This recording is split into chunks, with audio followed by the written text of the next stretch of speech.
без статуса театрального, да, театра, без статуса театра и, естественно, без бюджета.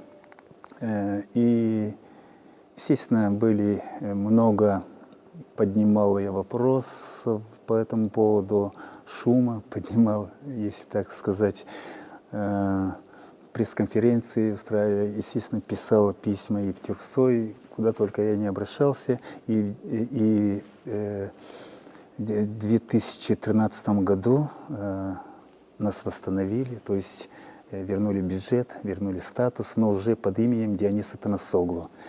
И вот с 2013 года, с марта месяца по сегодняшний день мы работаем как в Гагаузском национальном театре имени Диониса Танасоглу.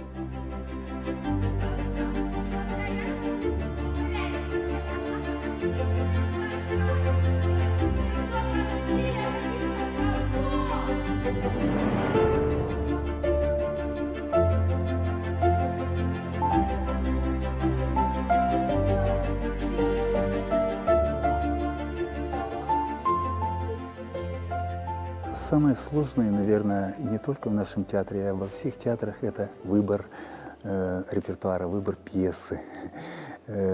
Почему? Потому что от этого зависит именно развитие театра и сам статус театра. Конечно, выбираем очень досконально, перечитываем много пьес. В основном, конечно, ставим на гагаузском языке, в основном 99%, скажем так. Но есть у нас пьесы, которые переводятся, то есть на русском языке ставим, и этот же спектакль переводим и на гагаузский язык после. Вот как в данное время сейчас мы работаем над пьесой Мольера «Смешные жеманницы».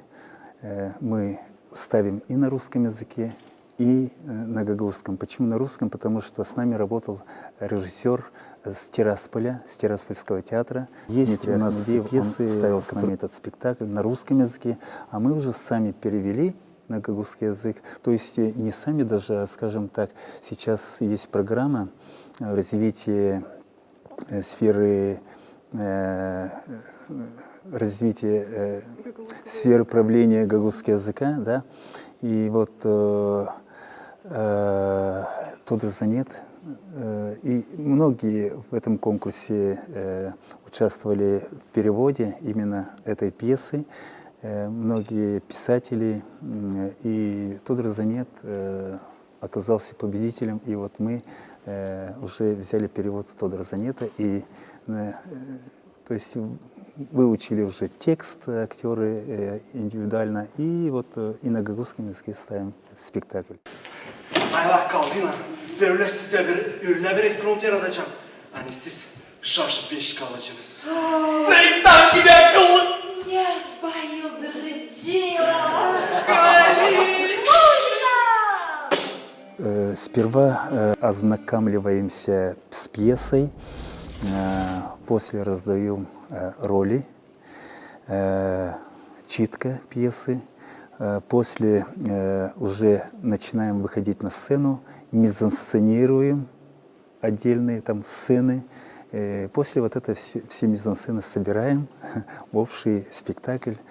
Естественно, работают все, и не только актеры, работают и художники, художник-декоратор, который составляется обязательно сценография спектакля, художественное решение спектакля. Сценография, по сценографии мы уже выстраиваем мизансцены. Работают, есть у нас музыкальные вот звукорежиссер Юрий Татарлы, он над звуком работает, Иван Гергеличи, мастер по свету, он, естественно, выстраивает свет, тоже это работа. Костюмер, художник-модельер Лидия Ивановна Тадеева, она уже придумывает костюмы, то есть рисует это все, фантазия то есть как художника-модельера. И по этим эскизам рисуют эскизы, по этим эскизам шьются костюмы. То есть начиная от режиссера и кончая до последнего технического работника, все мы работаем, чтобы создался этот продукт под названием спектакль.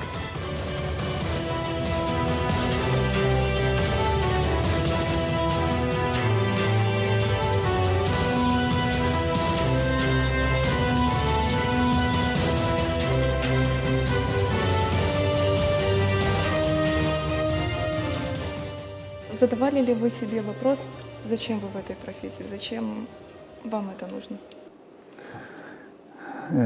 Если не я, то кто? Надо знать, для чего ты живешь и что ты должен оставить после себя.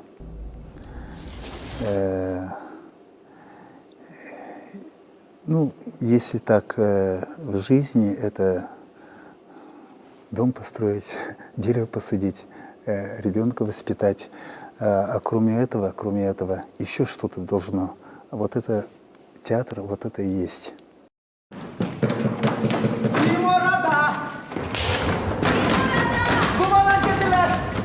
Nerede o? Bozu, dağınık hem tel tepeli, Gloria'nın hem Bred'in ortağı. Nerede o fikirsiz? Ben onu şimdi yeseceğim. Daha yavaş biz değiliz yalnız. Vallahi ben seni şimdi... Bu bizim ortamız Bozo, biz lan deriz. Hayırsızlar, soysuzlar. Sizinle yapacak iş yapma. Для продуктивной работы в театре очень важны отношения в коллективе. Какие отношения у вас в коллективе? Ну, как семья. Это семья, естественно, как и в разных семьях бывают разные отношения, разные бывают и, не скажу там конфликтные ситуации, но такие моменты, где надо и кулаком по столу стукнуть, да. Но спасибо, у нас коллектив хороший и, скажем, как мы одна семья.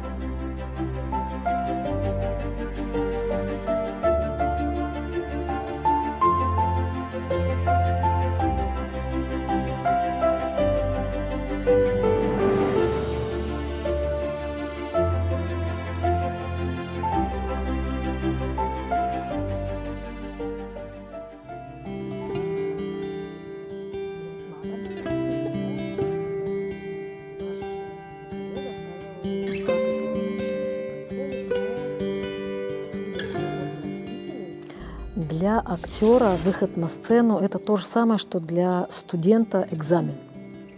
Это мандраж, это и давление подскакивает кое-где, как говорится, в нашем возрасте, хотя мы молоды еще. Но это волнительно очень. Очень волнуешься, переживаешь, не запнуться, не забыть. Хотя знаешь, текст бывает так. Выходишь на сцену и ступор. Напрочь все вылетает с головы.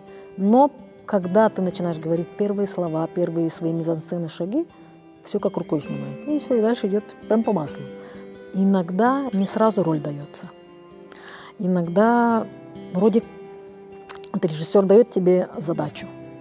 Вот так сыграть. Сначала, естественно, перед тем, как начинать ставить спектакль, мы разбираем этот спектакль, сидя за столом, у кого какая роль, какой характер, как должен сыграть. Иногда не сразу дается, но потом, постепенно, репетируя, мизансценируя, играя на сцене и дома тоже как бы вживляешься в этот образ.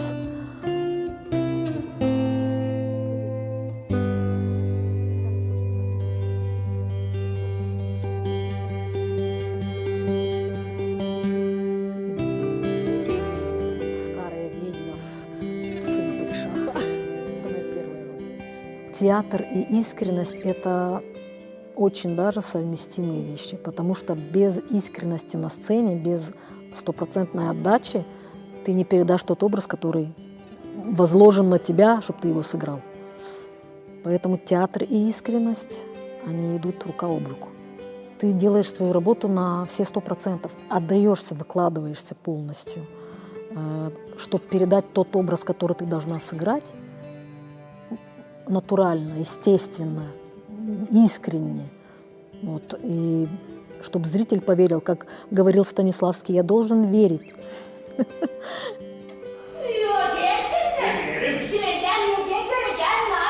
Görkemini gidip sana hani okuyasın, büyülersin, o kızı beklersin. Büyüye olmaya lazım. Kız hastalansın. Okuyayım onu da o zaman. Hastalansın. Hastalansın yine.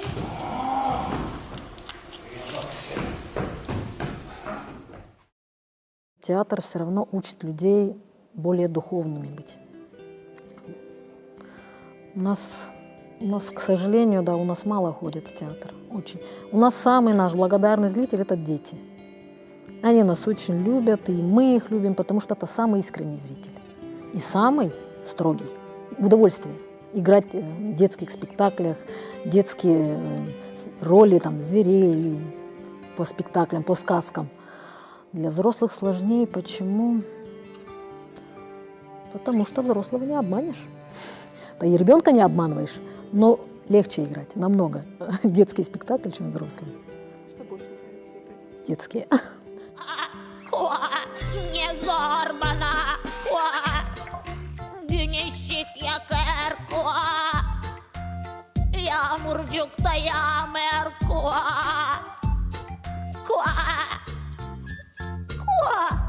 Ne görerim ben yiyeceğiz kıvrak. Orayı ben gireceğim. Меня театр научил быть более уверенной в себе. Это я 100% могу сказать. Научил культуре,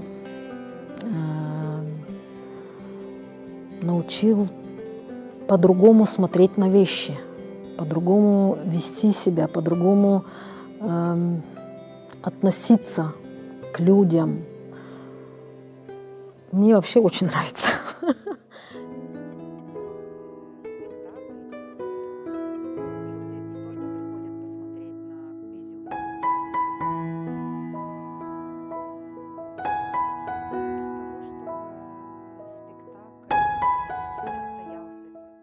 Театральная жизнь, театр – это все-таки искусство, которое дает возможность людям открыть свой внутренний мир.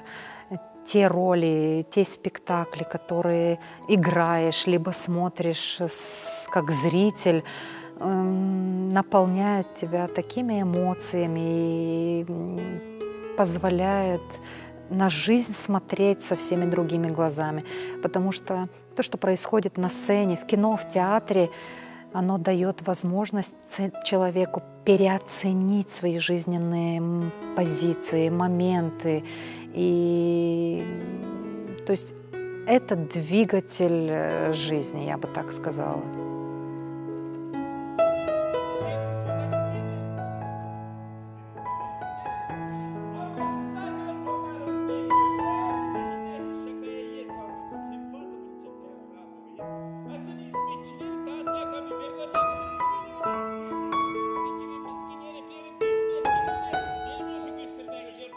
На самом деле, выходя на сцену, каждый актер должен вынести только образ своего героя, а самого себя оставить за кулисами. Но это большой профессионализм. Нужна очень глубокая внутренняя линия. Ну, просто покривляться там, просто изобразить кого-то — это одно, а когда ты проживаешь непосредственно и чувствуешь то, что прочувствовал этот герой, ты обязательно донесешь до своего зрителя то, что ты хотел сказать. Или поставить вопросительный знак, чтобы он dальше думал, как же быть. Zaman hayır olsun pahalı seyrediciler, uşaklar. Ben masalcıyım.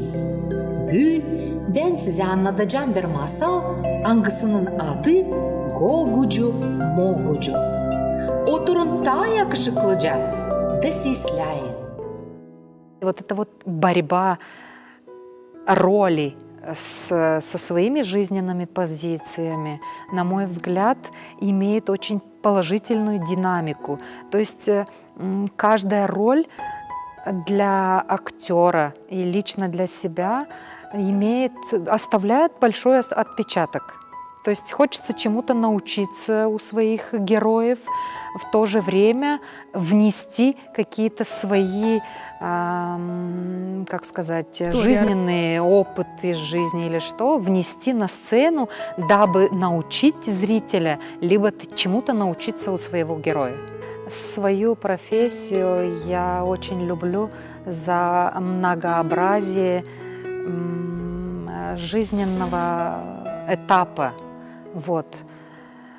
Не зря Станиславский сказал, что жизнь — это театр, и все мы в ней актеры. Вы знаете, иногда в жизни даже актерская профессия очень помогает. Вот, в каких-то ситуациях ты становишься и учителем, и двигателем каких-то вот идей через актерское мастерство. Ого! Ого! Какого дал я маху? Какого дал я маху? Маху! Я в очи вам глядел без страху. Но сердце мне такое пленили ваши взоры. Ах, воры! Воры? Воры! Воры! Воры!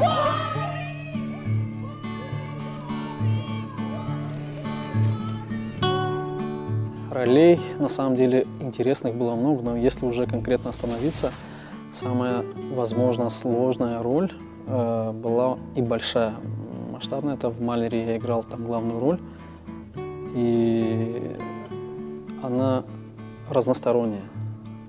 Там есть возможность, когда ты играешь сначала такого наивного простачка, а потом уже показываешь зрителю, что эта наивность вся просто показана только для того, чтобы кого-то перехитрить, а на самом деле такой уставший от семейных, не то что семейных даже, а от кризисных моментов человек, который пытается свою семью прокормить, достаток в семье, внести в семью достаток и начинает уже хитрить, и исходя из того, что он был как бы положительным персонажем, он даже немножко где-то становится отрицательным. Вот это действительно интересно об этом рассказать.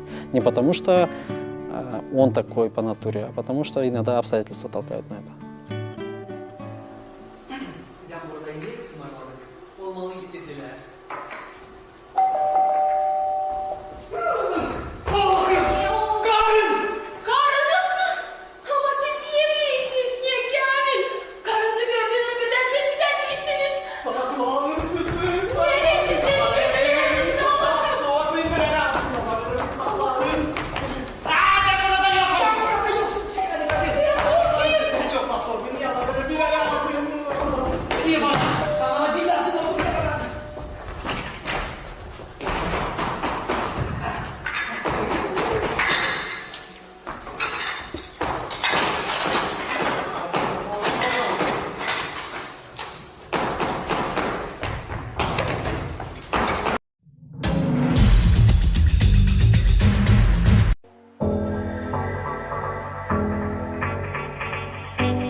Beyler, atı, kılıcı hem topuzu kim alacak?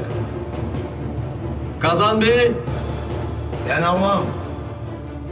Karagün Bey, Ben de almam. Uruz Bey, Almayırım. Bekir Bey. Bekir Bey. Bekir Bey. Bekir Bey.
Zaman hayır olsun, pahalı uşaklar.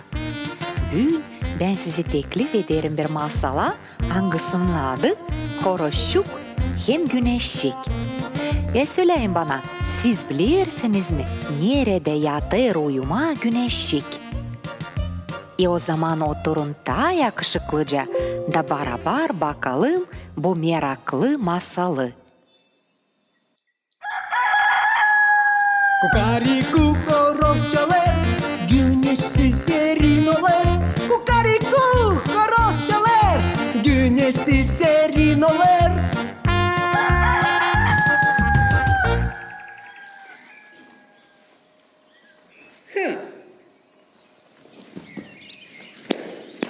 Kukariku! Sabah hayır olsun güneşik. Kukariku! Sabah hayır olsun. Pek bayıldır iş yaparım. Yumurtalarda oturarım. Pilotçikten çıkarırım. Dolaylar bilirler ben uyandıran. Güneşe çalarım onsuz yaşamam. Hepsici bilirler sen uyandıran. Güneşe çalırsın sensiz öleceğim. Ya durun. Nice öyle? Sensiz yöleceğim. Yola senden bir yardımsız. Ya söyle bana. Ben Güneş'e türkü islah çaldım mı? Ha? İsla pek isla. Niye o zaman istersin benden? Beni sen sık sık doyurarsın. Ben otur arkana bir islersin. Gece gündüz oturacağım. Üzere kalkıp yumurtaları soğutacağım. Tavcan benim pahalı. Bu iş hiç değil. Şakalı. Kaçarak kaç onlara. Yarınki horozlara. Kaçarım. Ama açın pek gözüm. Açsın mı?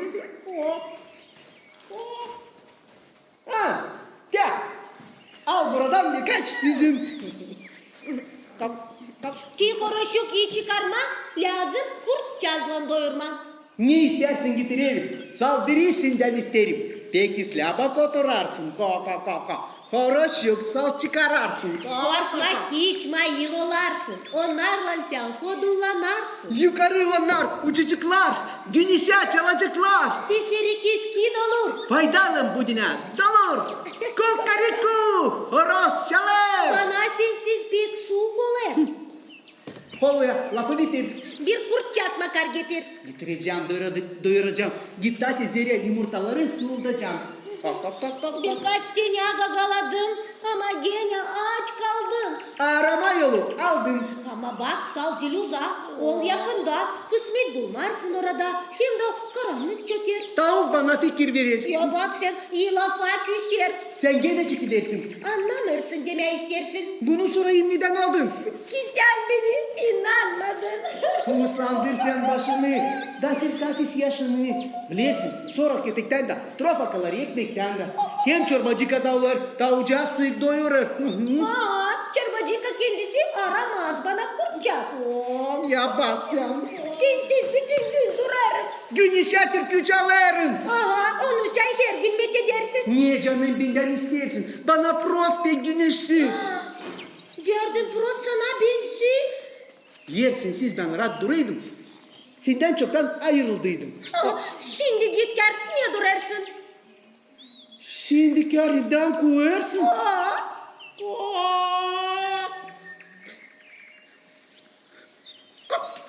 Ya bak sen pinta.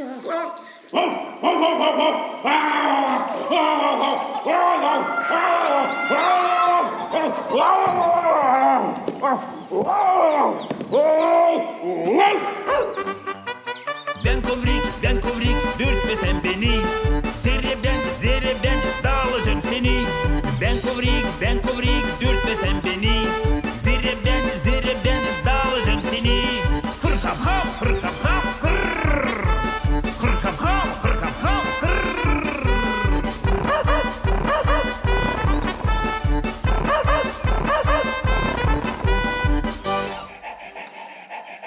Hey kovrik! Niye seninle ne oluyor? Görmersin köpek hizmetini yapar. Siz burada şenlenersiniz yok hiçbir haber. Şu suratsız yılansa kollu yengiri. Koallıya mı? Koluya. Yılan kolaya girdi. Benim horozçuklarıma mı yedi? Bana prost. Biricik sensin yoktu orada. Ama sen de bir çiten yumurta. Şi dersin mi Horoşçuk?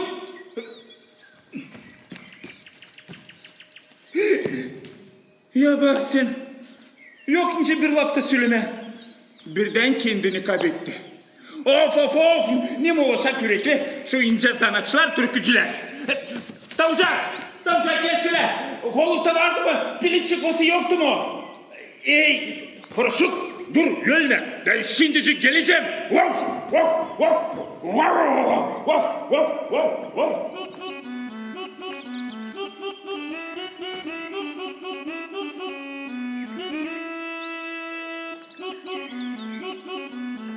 Vay! Ne işler düzlük işi? Benim dostumla Milan'la beraber. Nerede benim kumacım? Nerede benim dostçağızım Yılancığım? Yılancığım! Pıs, pıs, pıs, pıs. Ya bak sen! Niye просто не şu köpek kavradı onu da? Oh! Vay! Ne yapacaksın? Her bir büyük manalı iş, büyük kurban da ister. Ben de büyük kurban yapacağım. Yiyip şu tatlı horozu yartı gününde. Peki hani şu horoz şimdi kaybetti kendisini. Zira başka türlü bir çağrış bağırış kaldıracıydı. Hani uyandırıcıydı bütün dolayı. Uyu rahat, uyu uslu. Bekim dinlen sen daha tatlı olarsın. Hey götüreyim ben onu tatesiye. Daha bu köpek benim de üstüme banmadığına.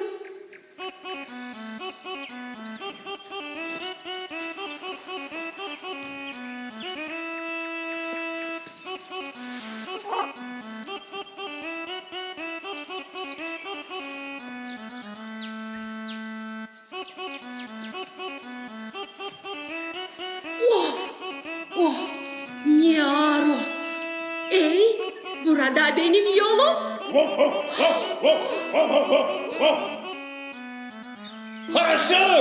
Horoşçuk gel tates gidire. Yılan inmiş kolukta pilicikleri dedi onlar orada da doğmamışlar.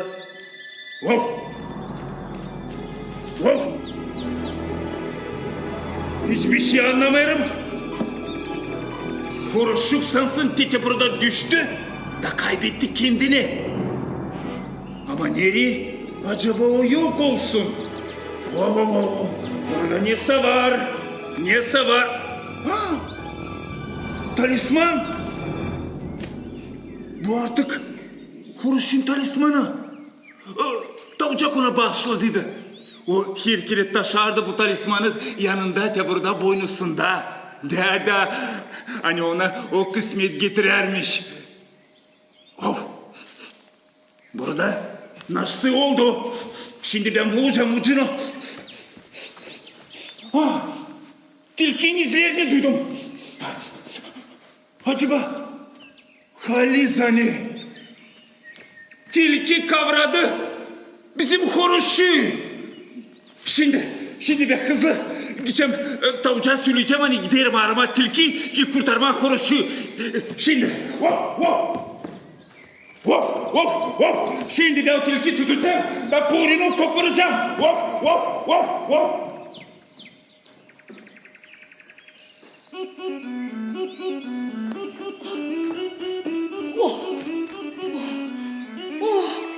Ne ağır şu horoz. Ya koyayım ben onu yere.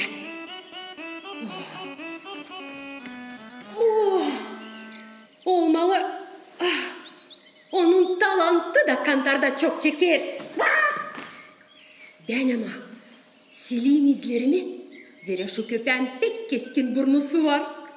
Ben ama iyi ustacıyım iz silmesinde.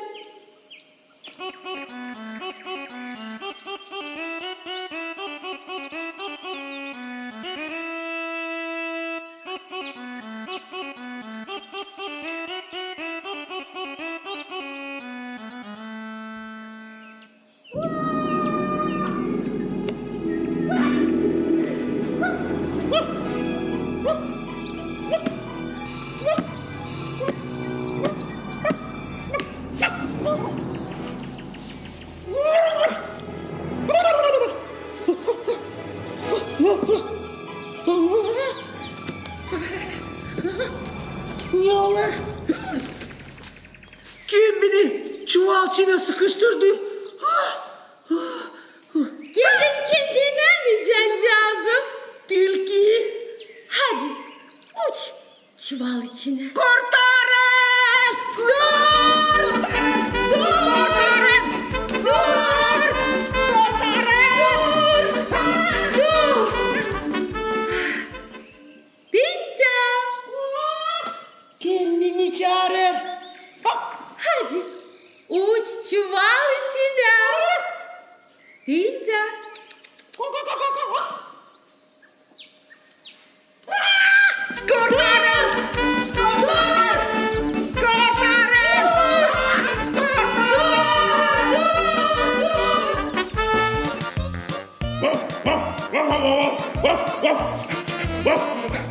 Kimin öyle sesi öterdi? Kim bağırdı? Kurtarın! Kurtarın! Şimdi bakacağız. Horoşun izleri çıkarını.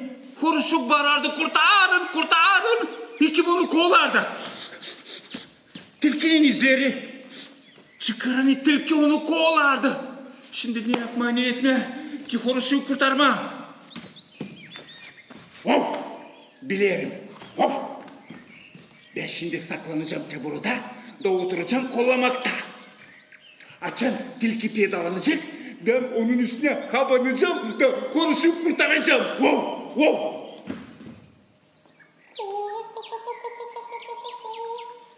İşittiydim nice pinke bağırardı. Beni yardıma çağırardı.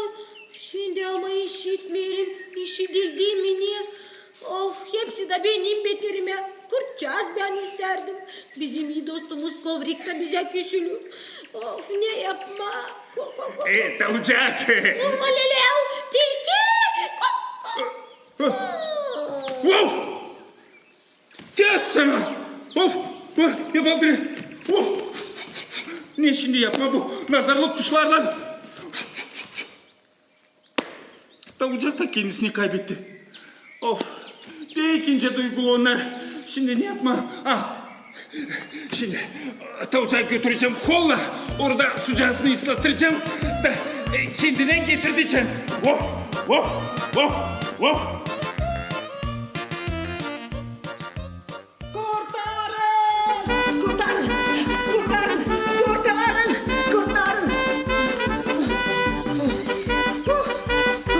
Yoruldum. Tilki! Kurtarın! Dur! Kurtarın! Dur! Kurtarın! Kurtarın! Bağırma öyle. Seni ben öleceğim. Kurtarın! Kurtarın! Kurtarın! Hadi uç Lelun kucağına.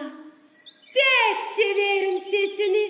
Seslerim her zaman seni. Hadi bağırma hiç kurtar. Zere tilki o saat yüler. Yüler? Neyden yüler? Kukariku dostum çalarsın. Tatlı çiçek yere dersin. Hepsini uyandırırsın. Açın sabahleyin sen bağırırsın. Sesini senin severiz. Tatlı o. Hepsimiz biliriz.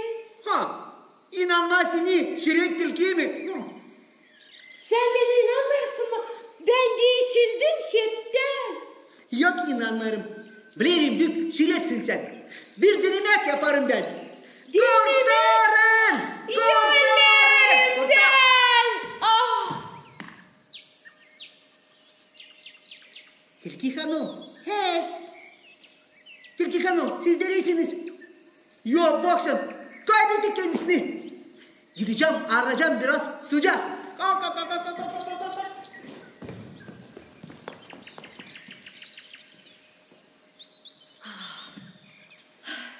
Şimdi ben seni bu çuval içine sıkıştıracağım.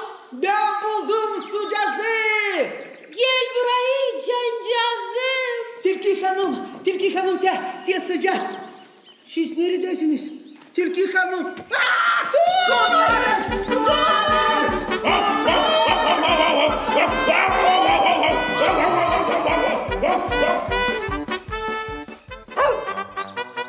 ben kovrik, dürtme sen beni. Zerreden dağılacağım seni. Ben kovrik, dürtme sen beni. Zerreden dağılacağım seni. Hırkam hav, hırr. Hırkam hav, hırr.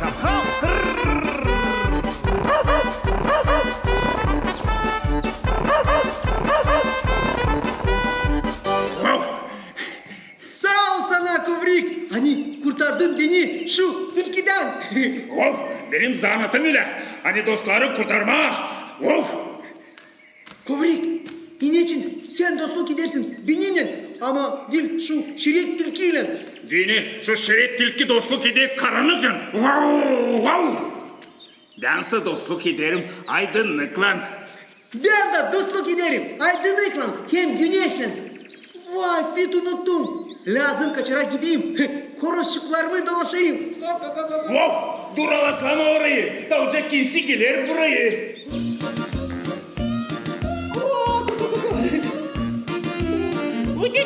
Wow. Pintya, nice sevinersin levlatçıklarına. Onlar nice güneş okçazları. Sadece onlara dinle. Ben düğün çalacağım. Her beni sen dost sayarsın. Bir yanına saat bir kabul edersin. Wow. Seslerim dostum. Seslerim pahalı. Ben köpek ama iyi bir dostum. Doğru. Hem kim seninle dost olur o kendini pek iyi duyar. İyi yapacaksın, iyi göreceksin Pintya. Kaybetme başka. Kayığım her zaman seslemez sizi. Sadece çalma dolaştırmayın beni. O zaman çal güneşe ve hiçbir kere yanılmayacaksın. Ben sanırım hani dostluk o Allah'tan bir bahşiş. Pahalı benim Mozart'ım. Sağ ol sana bu güzel konuştuklar için. Onlarla sen kodulanarsın Pintya. Aydınlıkla dostlaşırım. Güneşi uyandırırım. Mozart da benim pahalım.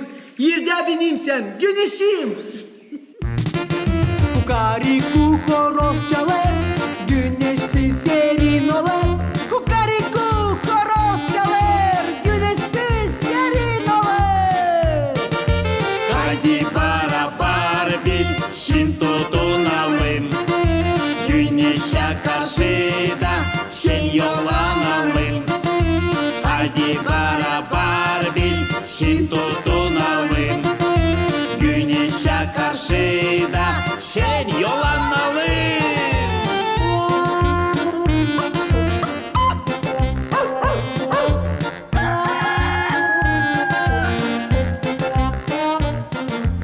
Маму, o nice güneş bu yerde.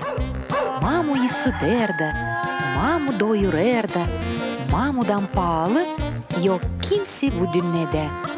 Koruyun kendilerinizi hem mamularınızı. Kalın sağlıcakla.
Kılıcı hem topuzu kim alacak? Kazan Bey, Ben almam. Karagün Bey, Ben de almam. Uruz Bey, Almayırım. Bekir Bey. Bekir Bey. Bekir Bey. Bekir Bey.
Zaman hayır olsun pahalı seyrediciler. Ta evvelki vakitlerden kukumyavka kuşu sayılardı akıllı hem arif. Bilgi bize gelir türlü oluşlardan. Bugün ben anlatacağım size bir oluş. Hangisi üretti bütün avul yaşayanlarını sayma onadan. Ama çekitti bu oluş geçicikten.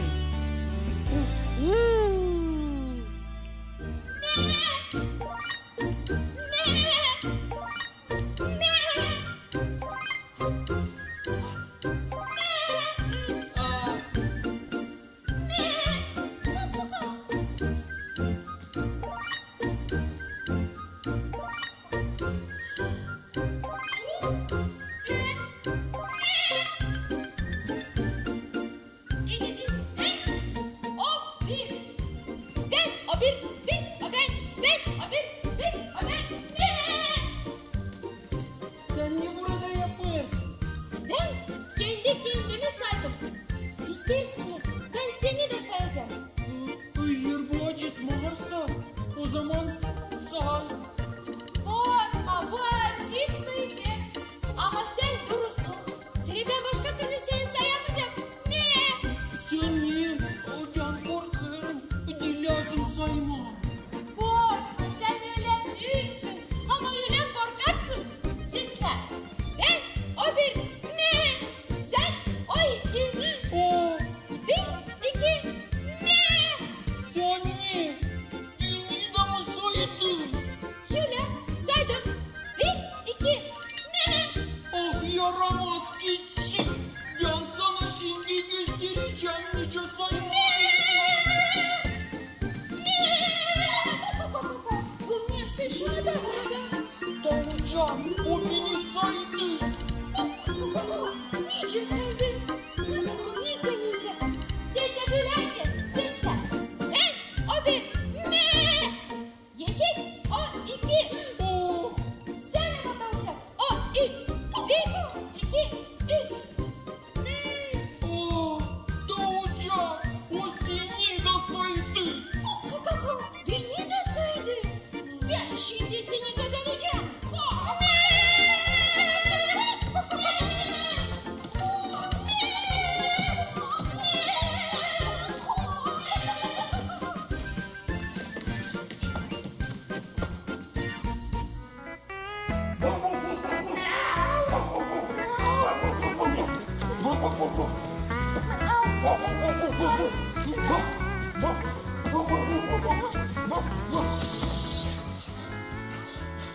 Sen ne gibi benim ardına takışıyorsun? Sen soyup kedi bütün başşeyi daramperam etmişsin. Lahanaları kemirmişsin. Mortvaları çiğnemişsin. Sen akıldan bozuldun. Nasıl mortvalar, nasıl lahanalar? Biz kediler zarzavat yemiyoruz. Biz kaybacak severiz. Sucacak severiz. Hepsiniz siz kediler bir türlüsünüz. Bilirim ben size. Sakın zarar bakarsınız yapma.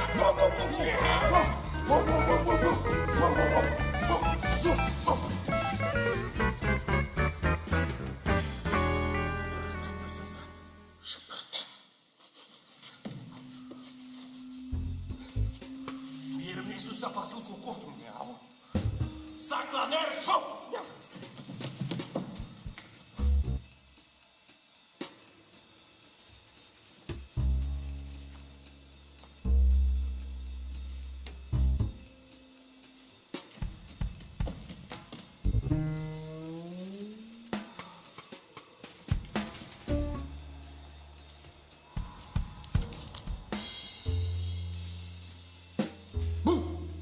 Sen ne burada arıyorsun? Ben mi? Yan yolcazdan geçerdim. Yan yolcazdan dersin miyav. Bu ne? Bu mu? Lahana. Bu. Görelim hani lana ne için o senin pançalarında bulunuyor? Miyav. Kim bizim bahçede zarar yapar? Ya bakın. Tut onu!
iki. Tavşan o üç. Köpek o dört. Kedi o beş. Tavşancık o altı. Sen ama tutunav kabulü. Yedi. Bir, iki, üç, dört, beş, altı, yedi. Кукумя какую, усизи до сайды.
Burada böyle işler mi oluyor?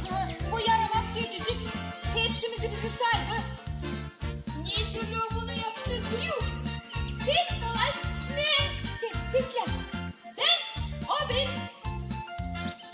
Yeşil, o iki. Tavşan, o üç. Köpek, o dört. Kedi, o beş. Tavşancık, o altı. Kokulan kokulu, yedi. Sen matematik, sekiz. Ne? Bir, iki, üç, dört, beş, altı, yedi, sekiz. Ne? Вот морчи, усини до сайды. Ben istemiyorum, beni koysunlar. Hırı. Geç şans sonra. Tutun şu soysuzu. Hırı.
Ben istemedim, affet beni.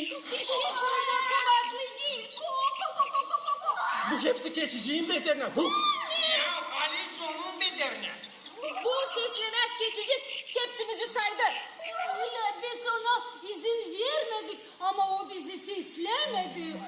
Hep o kadar saydı hırıyor. Beni o saymak şefta işi diyelim. Sesle, sesi bilet. Ben, o bir. Yeşil, o iki. Tavşan, o üç. Köpek, o dört.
genç uşaklar. Ne kadar önemli bilme sayma.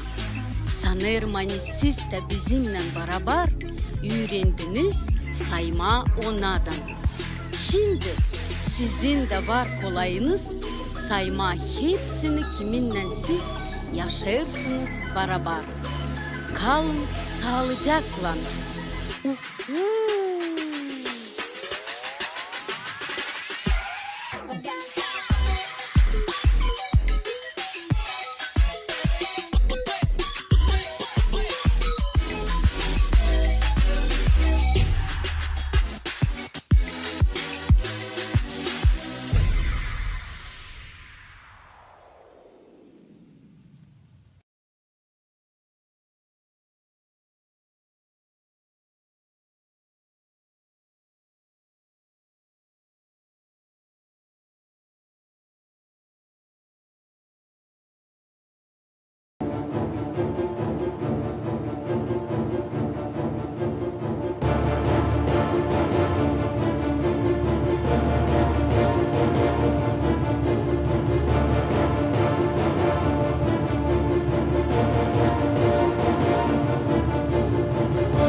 Beyler, atı, kılıcı hem topuzu kim alacak?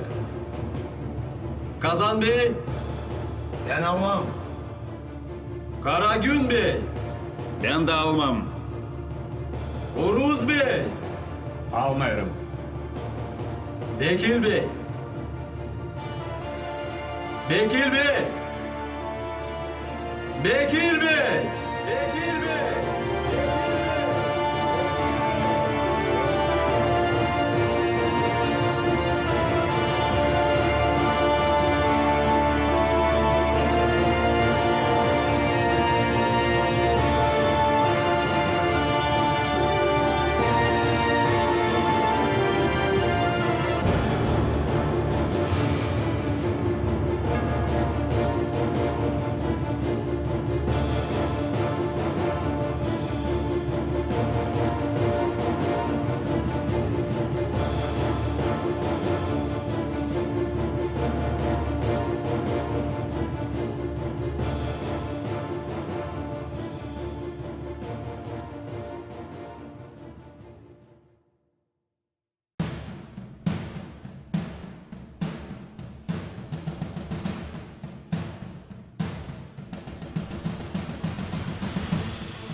Atı, kılıcı hem topuzu kim alacak?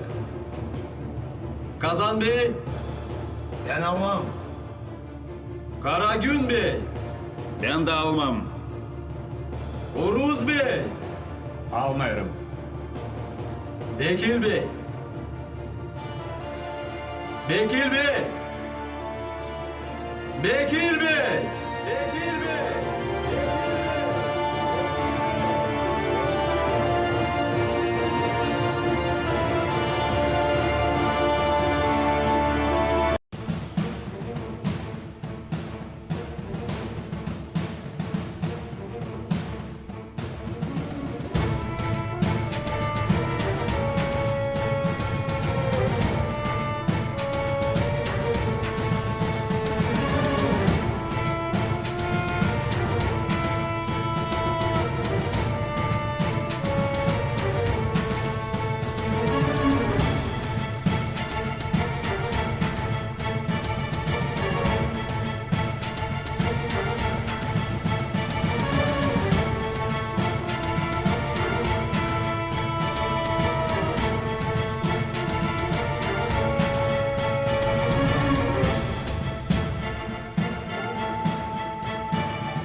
Bir.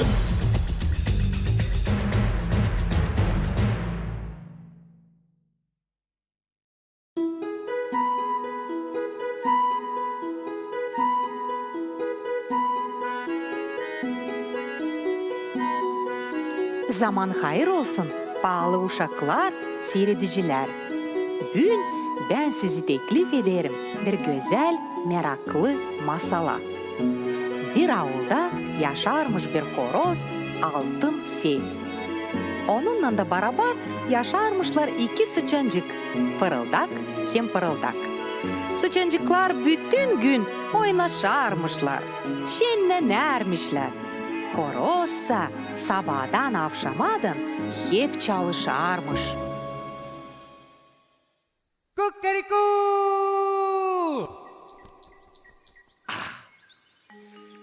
Kukeriku!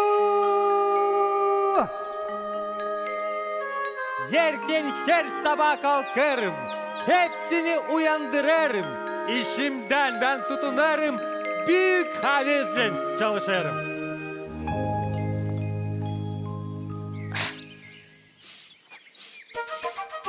Ver bana topu. Vermeyeceğim. Ver. Vermeyeceğim.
Fırıldak, fırıldak, siz neredesiniz?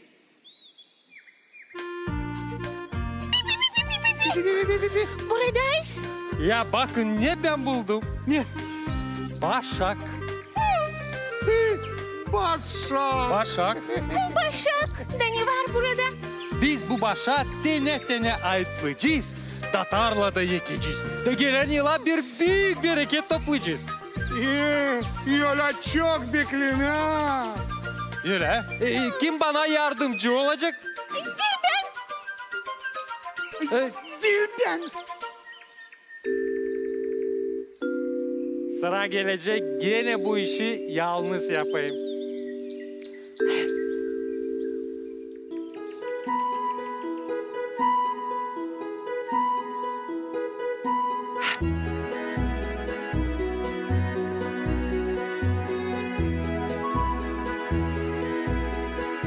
Horoz denecikleri birer birer ayıtlamış da tarlaya gidip onları ekmiş. Az mı vakit geçmiş, çok mu vakit geçmiş, buğdaycıklar güzel filiz vermiş. Sonra da büyük başak bağlamış. Horoz bir küçük başaktan bir büyük bereket toplamış.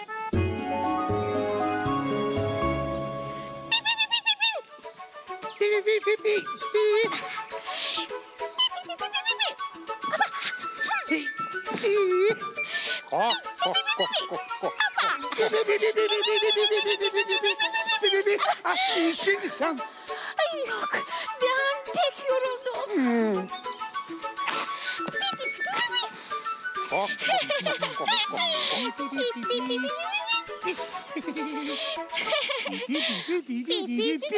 Fırıldak, fırıldak.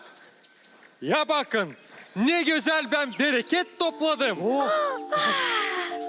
Şimdi başakları lazım harmana götürme. Hem de savurtma. Doğru. Sonra da dermine götürme. un yutma. Bu da doğru. Ekim bana yardımcı olacak. Ama Dilben. Al, fırıldak. Dilben. Gene sıra gelecek bu işi yalnız yapayım.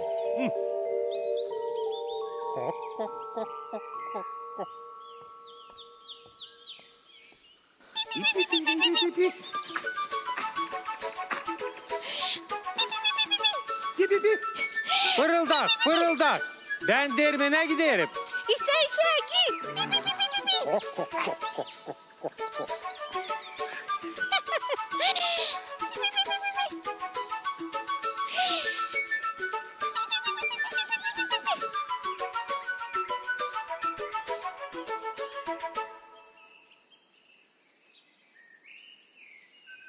Fırıldak, fırıldak. Siz neredeysiniz?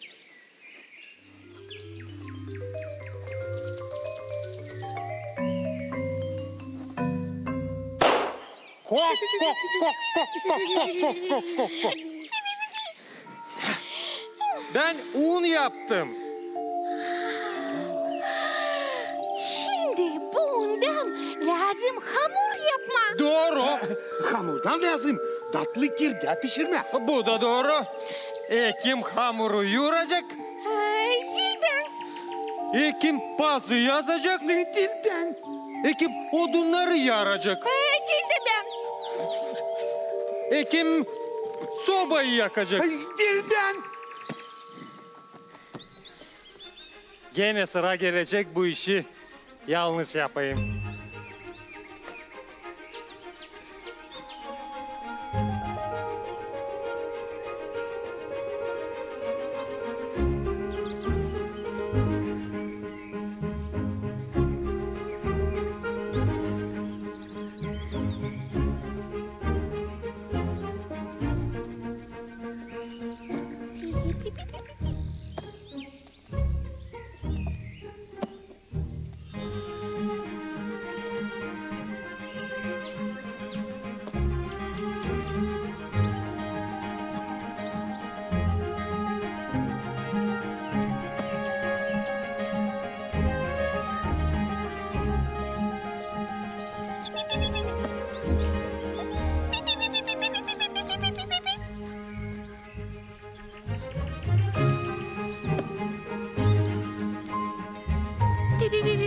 Kok, kok, kok, kok, kok, kok, kok.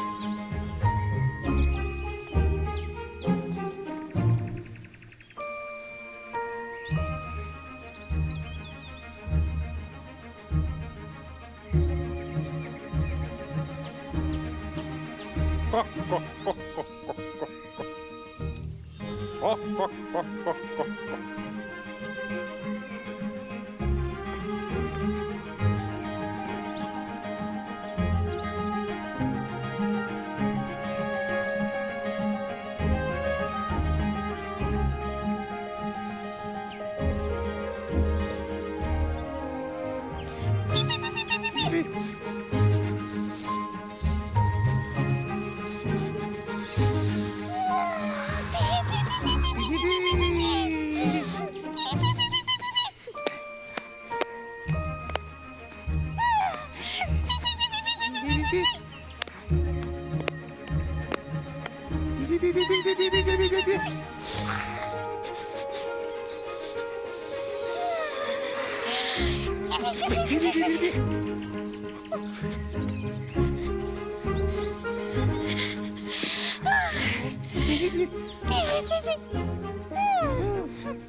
Kok, kok, kok, kok, kok, kok, kok. Kok, kok, kok, kok, kok. Kok, kok, kok, kok,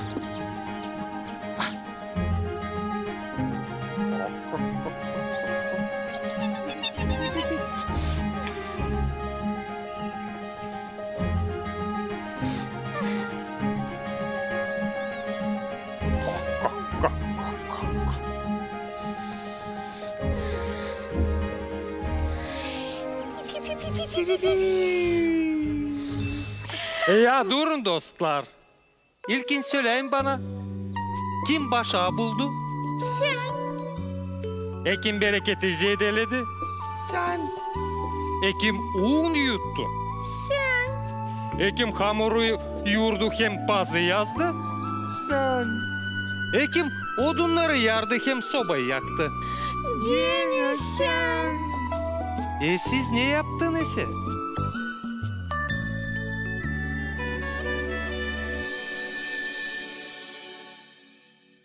Yok ne söylesin sıçanlar. Fırıldak hem pırıldak sofradan kalkmışlar. Horoz onları hiç durgutmamış. Kim haylaz sıçanları doyurur? Nice vardı bir laf. Kim çalışır, onu ekmek doyurur. Kim çalışmır, o aç kalır. De, masalımız sonuna da yetişti. Kalın sağlıcakla. Gelen buluşmamıza da.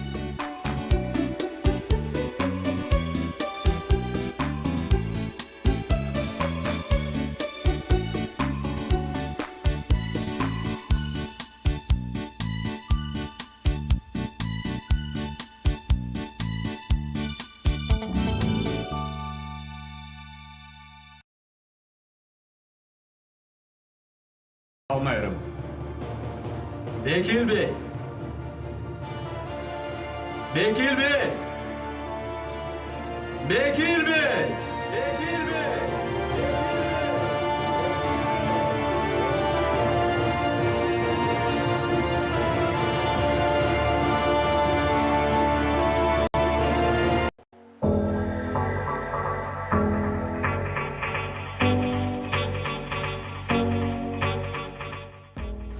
Здравствуйте!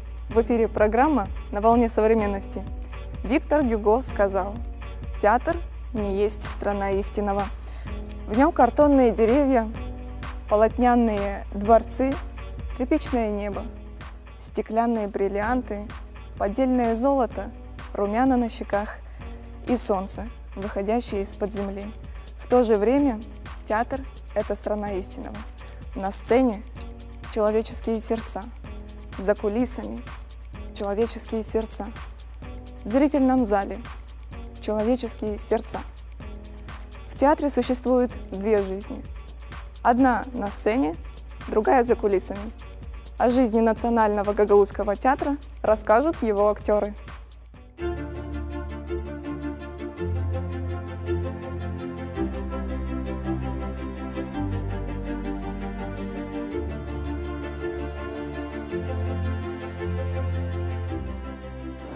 Театр, он учит людей правильно думать, рассуждать. Театр — это вторая семья. Театр – это возможность поделиться своим мировоззрением. Это воспитание, это нравственность. Театр – это образ жизни. Игра, одним словом.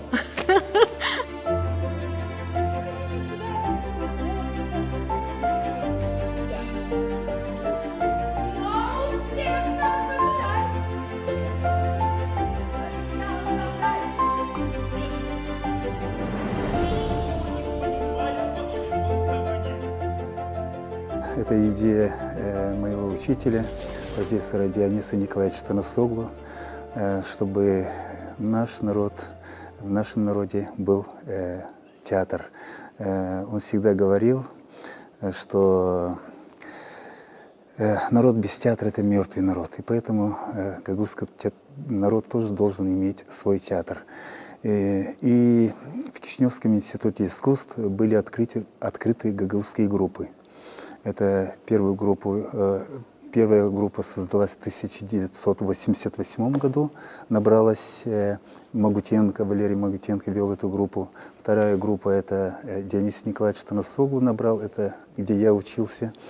И третью группу набрал Николай Баракчи, народный артист Молдовы. Он вел третью гагаузскую группу. Эти актеры трех групп должны были быть первыми ласточками в гагаузском театре.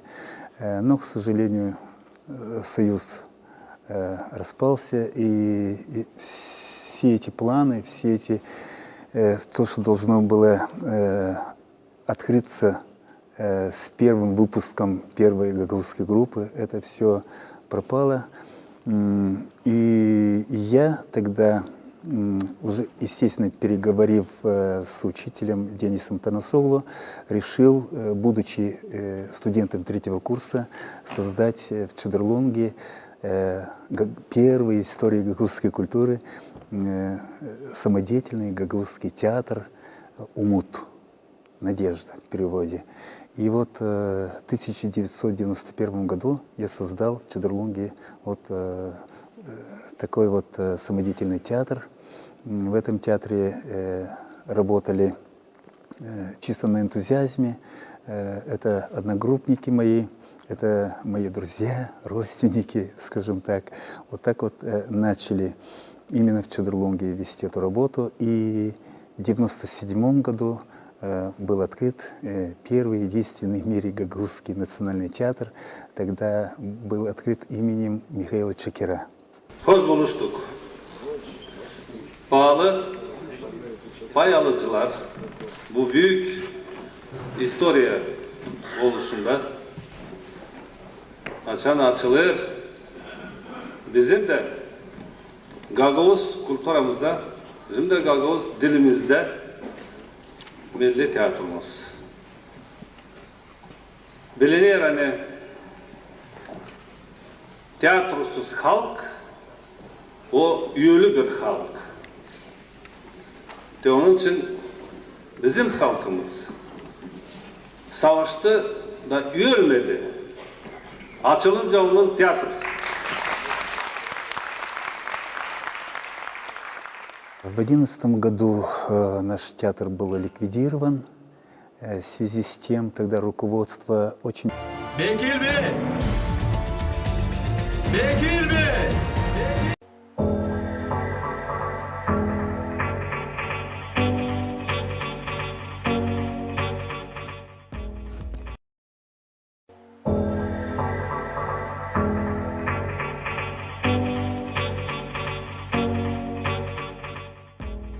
Здравствуйте! В эфире программа «На волне современности».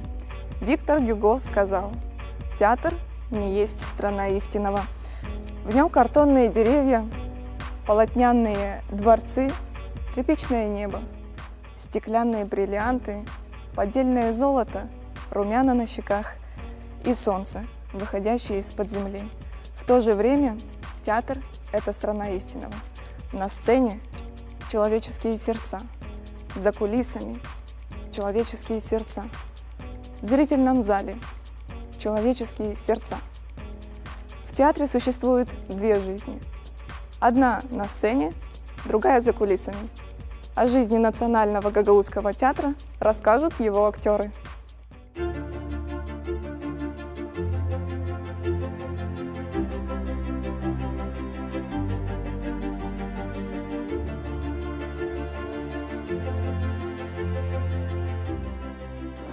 Театр, он учит людей правильно думать, рассуждать. Театр – это вторая семья. Театр – это возможность поделиться своим мировоззрением. Это воспитание, это нравственность. Театр – это образ жизни. Игра, одним словом.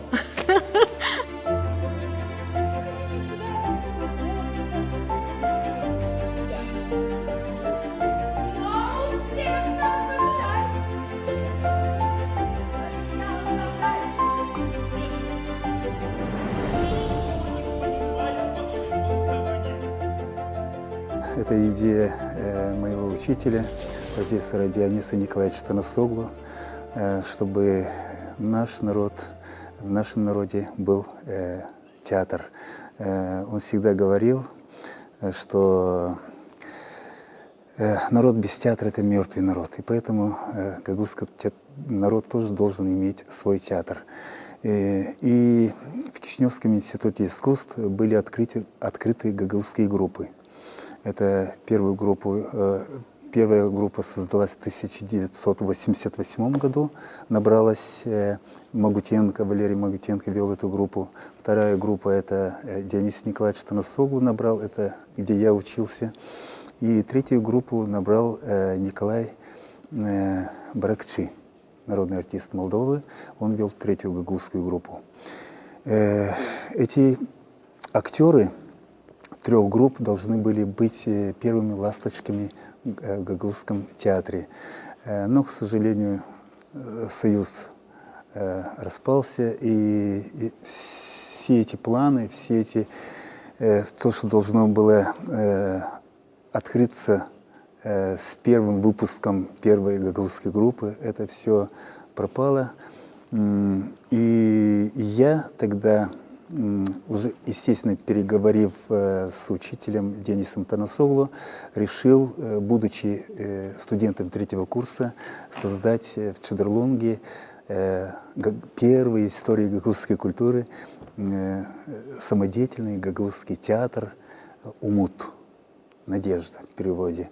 И вот в 1991 году я создал в Чедерлунге вот такой вот самодеятельный театр. В этом театре работали чисто на энтузиазме. Это одногруппники мои, это мои друзья, родственники, скажем так. Вот так вот начали именно в Чедерлунге вести эту работу. И в 1997 году был открыт первый единственный в мире гагузский национальный театр. Тогда был открыт именем Михаила Чакира. Hoş buluştuk. Pahalı pay alıcılar bu büyük istoriya oluşunda açan açılır. Bizim de Gagavuz kulturumuza, bizim de Gagavuz dilimizde milli tiyatromuz. Bilinir hani tiyatrosuz halk o üyeli bir halk. De onun için bizim halkımız savaştı da ölmedi. Açılınca onun tiyatrosu. В 2011 году наш театр был ликвидирован. В связи с тем, тогда руководство очень неправильно сделало. Они решили ликвидировать Гагузский театр и как бы перевести нас в вновь создавшийся Гагуз-концерт. Но нас ликвидировали, а Гагуз-концерт не создали. И мы остались в неуделе, без бюджета, без зарплаты, без статуса театрального, да, театра, без статуса театра и, естественно, без бюджета. И, естественно, были много, поднимал я вопрос по этому поводу, шума поднимал, если так сказать, пресс-конференции устраивали, естественно, писал письма и в Тюрксой, куда только я не обращался. И в 2013 году нас восстановили, то есть вернули бюджет, вернули статус, но уже под именем Диониса Танасоглу. И вот с 2013 года, с марта месяца по сегодняшний день мы работаем как в Гагузском национальном театре имени Диониса Танасоглу.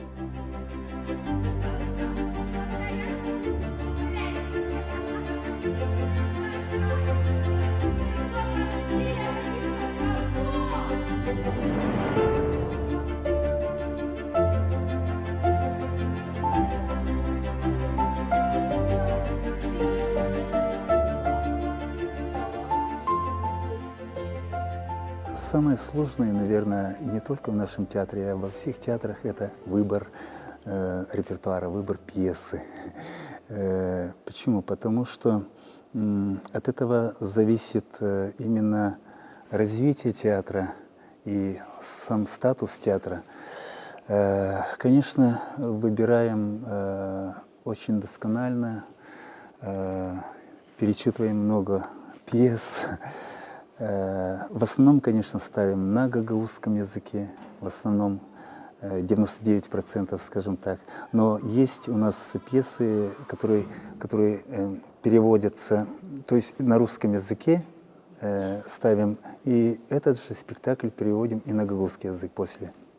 Вот как в данное время сейчас мы работаем над пьесой Мольера «Смешные жеманницы».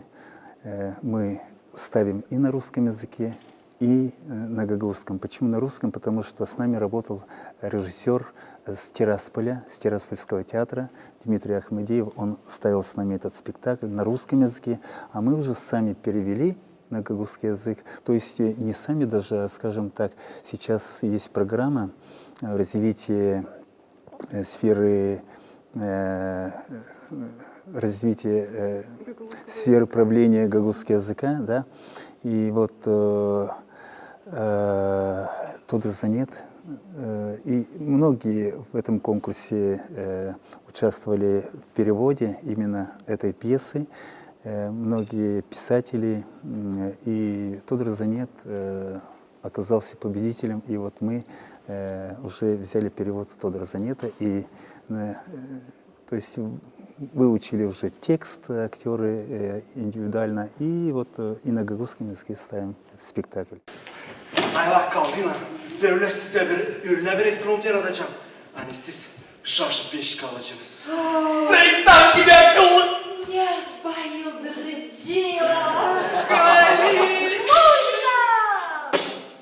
Сперва ознакомливаемся с пьесой, после раздаем роли,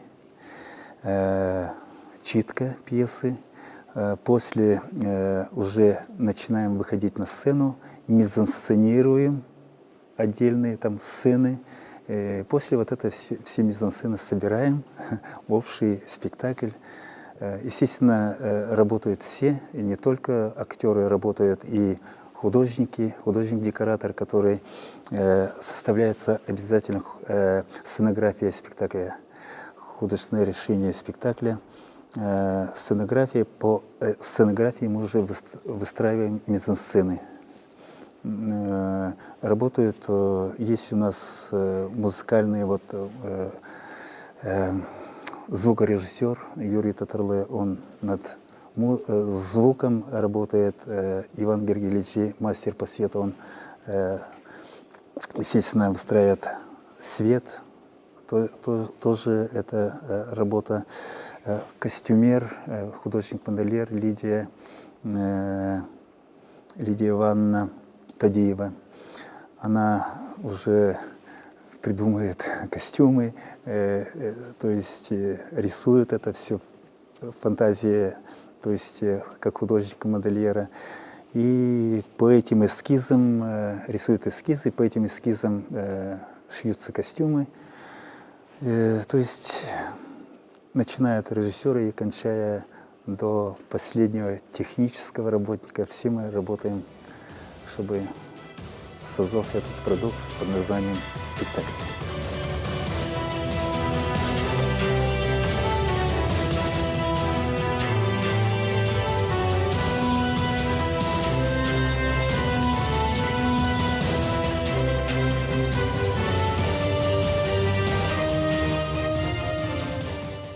Задавали ли вы себе вопрос, зачем вы в этой профессии, зачем вам это нужно?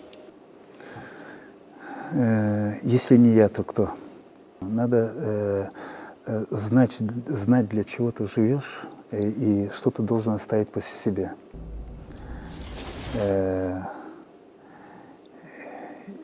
Ну, если так в жизни, это дом построить, дерево посадить, ребенка воспитать.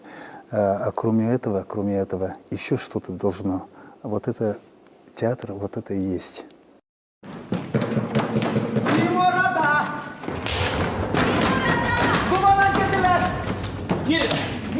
Bozo, dağını kim tel tepeli, Gloria'nın hem Bred'in ortağı. Nerede? Nerede o fikirsiz yanına şimdi gezeceğiz? Yavaş biz divizyonlıyız. Allah! Ben seni şimdi... Bu bizim ortamızda bozo biz lan döneriz. Hayırsızlar, soysuzlar! Sizinle yokça bir iş yapma. Для продуктивной работы в театре очень важны отношения в коллективе. Какие отношения у вас в коллективе? Ну, как семья. Это семья, естественно, как и в разных семьях бывают разные отношения, разные бывают и не скажу там конфликтные ситуации, но такие моменты, где надо и кулаком по столу стукнуть, да. Но спасибо, у нас коллектив хороший, и, скажем, как мы одна семья.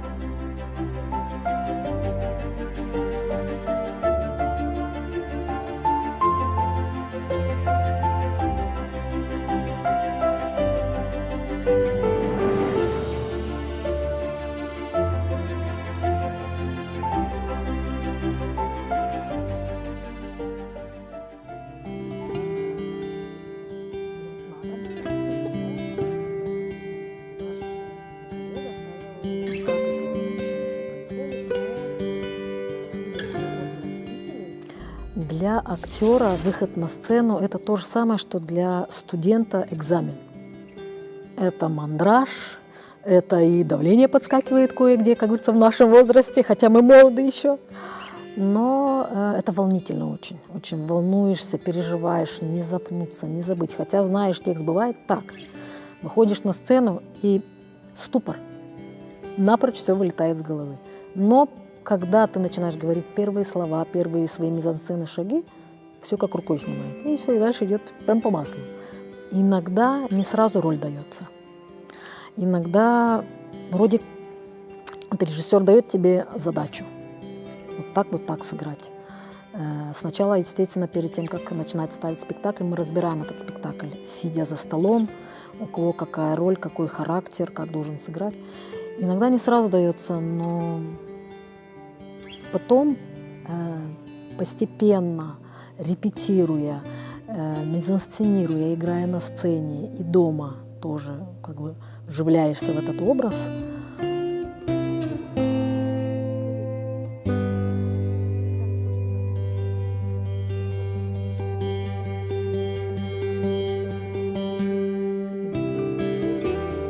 Старая ведьма в «Сыне падишаха». Это моя первая роль. Театр и искренность – это очень даже совместимые вещи, потому что без искренности на сцене, без стопроцентной отдачи ты не передашь тот образ, который возложен на тебя, чтобы ты его сыграл. Поэтому театр и искренность, они идут рука об руку. Ты делаешь свою работу на все 100%, отдаешься, выкладываешься полностью, чтобы передать тот образ, который ты должна сыграть, натурально, естественно, искренне. Вот. И чтобы зритель поверил, как говорил Станиславский, я должен верить.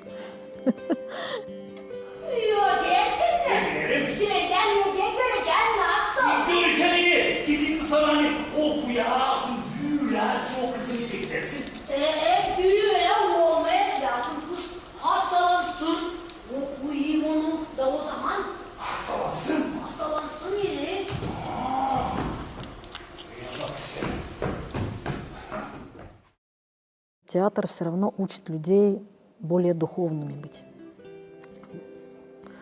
У нас, к сожалению, да, у нас мало ходят в театр. Очень. У нас самый наш благодарный зритель – это дети. Они нас очень любят, и мы их любим, потому что это самый искренний зритель. И самый строгий. Удовольствие. Играть в детских спектаклях, детские роли, там, зверей по спектаклям, по сказкам. Для взрослых сложнее. Почему?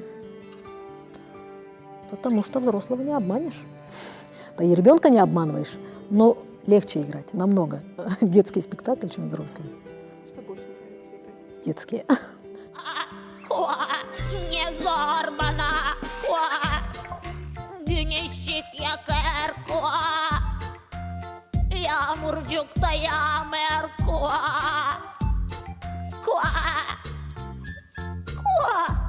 ne görerim ben yevcez kıvrak orayı ben gireceğim Меня театр научил быть более уверенной в себе. Это я 100% могу сказать. Научил культуре, научил по-другому смотреть на вещи, по-другому вести себя, по-другому относиться к людям, Мне вообще очень нравится.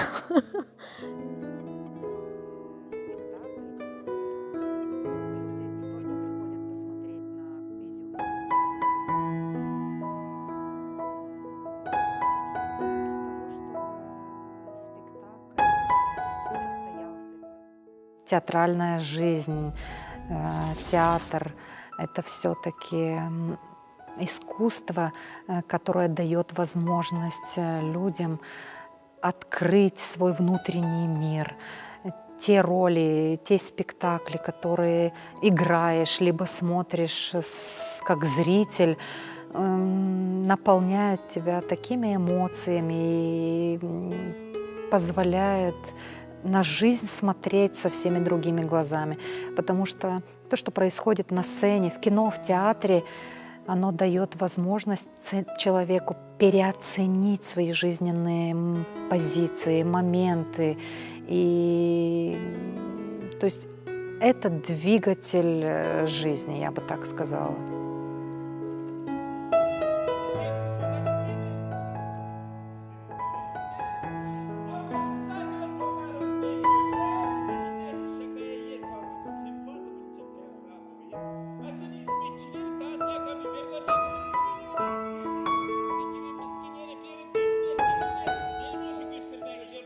На самом деле, выходя на сцену, каждый актер должен вынести только образ своего героя, а самого себя оставить за кулисами. Но это большой профессионализм. Нужна очень глубокая внутренняя линия. Ну, просто покривляться там, просто изобразить кого-то — это одно, а когда ты проживаешь непосредственно и чувствуешь то, что прочувствовал этот герой, ты обязательно донесешь до своего зрителя то, что ты хотел сказать. Или поставить вопросительный знак, чтобы он дальше думал, как же быть. Zaman hayır olsun pahalı seyrediciler, uşaklar. Ben masalcıyım. Bugün ben size anlatacağım bir masal, hangisinin adı Gogucu Mogucu. Oturun daha yakışıklıca da sesleyin. Вот эта вот борьба роли со своими жизненными позициями, на мой взгляд, имеет очень положительную динамику. То есть каждая роль для актера и лично для себя оставляет большой отпечаток. То есть хочется чему-то научиться у своих героев, в то же время внести какие-то свои, как сказать, жизненные опыты жизни или что, внести на сцену, дабы научить зрителя, либо чему-то научиться у своего героя. Свою профессию я очень люблю за многообразие жизненного этапа. Вот. Не зря Станиславский сказал, что жизнь — это театр, и все мы в ней актеры. Вы знаете, иногда в жизни даже актерская профессия очень помогает. Вот, в каких-то ситуациях ты становишься и учителем, и двигателем каких-то вот идей через актерское мастерство. Ого! Ого! Какого дал я маху? Какого дал я маху? Маху! Я в очи вам глядел без страху. Но сердце мне тайком пленили ваши взоры. Ах, воры! Воры? Воры! Воры! Воры!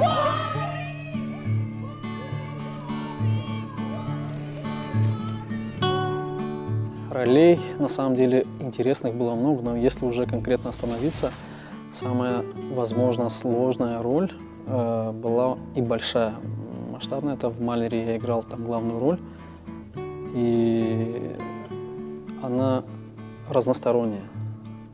Там есть возможность, когда ты играешь сначала такого наивного простачка, а потом уже показываешь зрителю, что эта наивность вся просто показана только для того, чтобы кого-то перехитрить, а на самом деле такой уставший от семейных, не то что семейных даже, а от кризисных моментов человек, который пытается свою семью прокормить, достаток в семье, внести в семью достаток и начинает уже хитрить, и исходя из того, что он был как бы положительным персонажем, он даже немножко где-то становится отрицательным. Вот это действительно интересно об этом рассказать.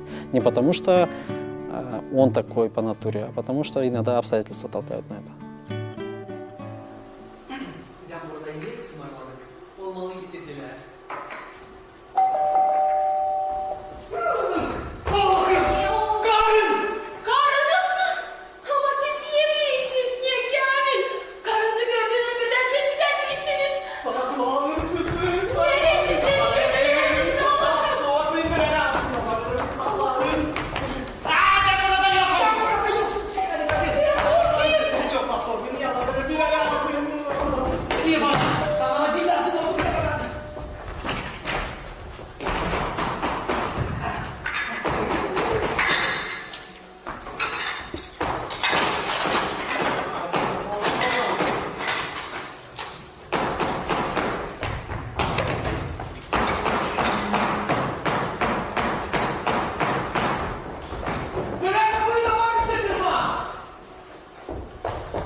Для зрителя я всегда открыт.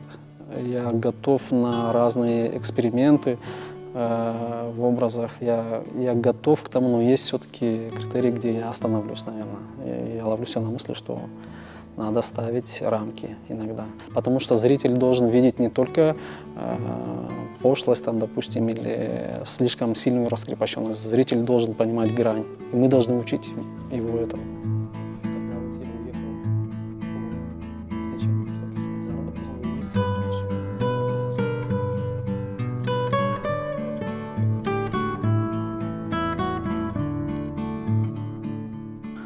Я вообще люблю уединяться, по большому счету, чтобы остаться один на один сам собой, поиск не столько образа, именно с поведения человека на те или иные обстоятельства, вот, как бы поступил этот персонаж. Скорее, мне понравилось, вот мы с разными режиссерами сотрудничали, и каждый высказывает свою точку зрения по поводу поиска. И один человек вот мне очень интересную мысль преподал с Азербайджана, Ниджат Казимов. Он сказал, что актер не должен создавать образ, он должен проживать ту или иную ситуацию. И это будет более искренне и правильно для театра. Я считаю, что это так, да.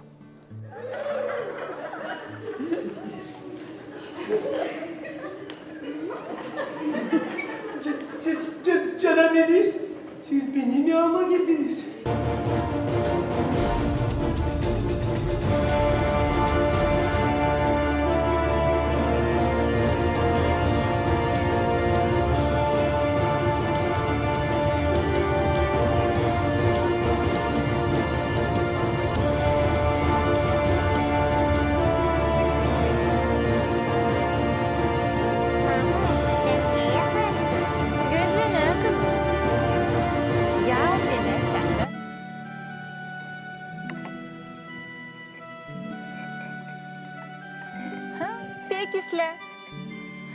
Bak kızım, te burada kaldı bir parça hamurcuk.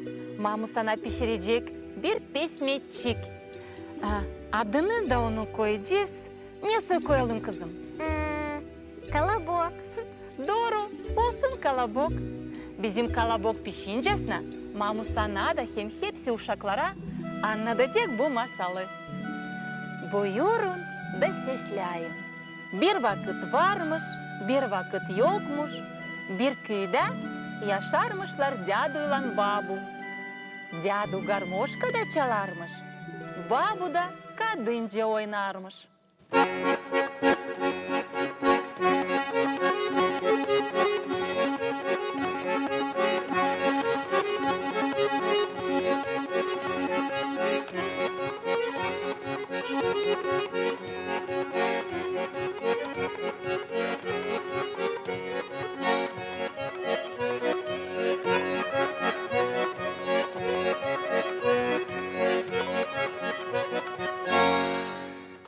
Eğlendik baba, oynadık. Biraz yorulduk, acıktık da. Ya koy bir şey yeme. Bir şey yok dede. Nice öyle yok? Öyle yok. Dolap boşandı, küp de boşandı. Bir yanda bir trofacık yok. Ya bak sen.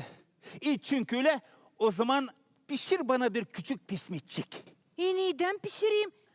Bir de püske un yok. Bre babu, hepsini üretmeye lazım.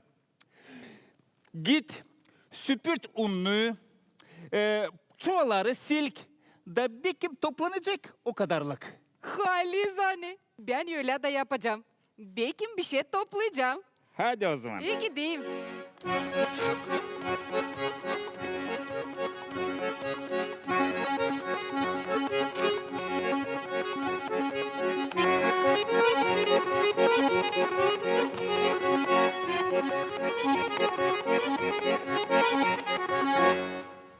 Babu öyle de yapmış. Süpürmüş ununu, silkmiş çuvalları, toplamış bir iki avuç un. Hamur yoğurmuş, pismetçi tombarlatmış, fırına atmış. Çıkarıp fırından koymuş pencerenin setine soğusun. Bıkmış pismetçik pencerenin setinde durma. Atlamış sundurmanın üstüne, sundurmanın üstünden çimenin üstüne. Çimenin üstünden çıkmış bir yolcaza da tukurlanmış.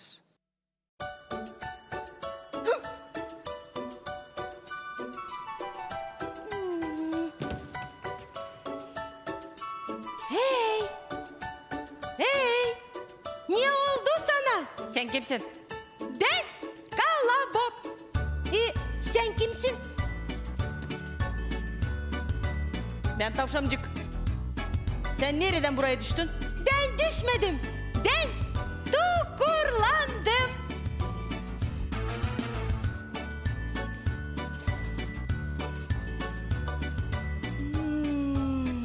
Ne güzel kokarsın. Korkmuyorsun ama ben seni yiyeceğim. Yok, korkmarım. Ben sana şimdi bir türkücük çalacağım. Sonra da ileri doğru tukurlanacağım. İfle, çal.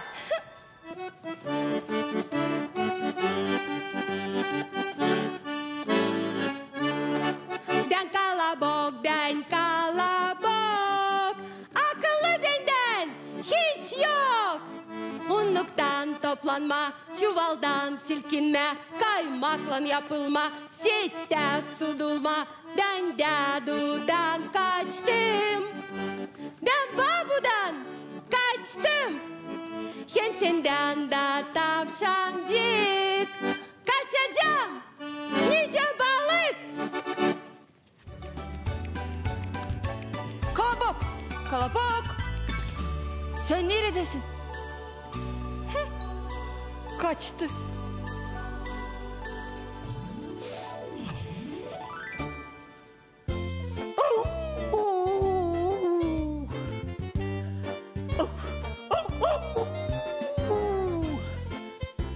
Bütün günden ağaç gezdim.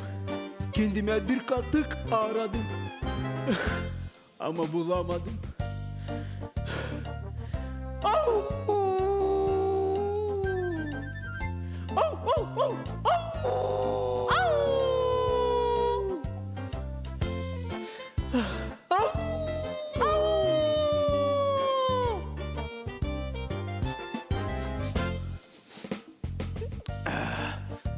Ama ne tatlı kokarsın. Gerçek, sen kimsin? Den kalabok. Sen kimsin? Ben yabanı. Bütün dayın doktoru. Niye kolabok? Sen nereden buraya düştün? Ben düşmedim. Den tukurlandım. Ya bak sen ona. Bütün günden aç gezdim. Kendime bir katık aradım. Ama bulamadım. Katık sakın kendisi bana tukurlandı. Sesli kolabok. Ben pek acıktım. Bu üzere de ben seni şimdi yiyeceğim. Nam nam. İğne sana Tays'la bir türkücük çalacağım. Nasıl da tükücük?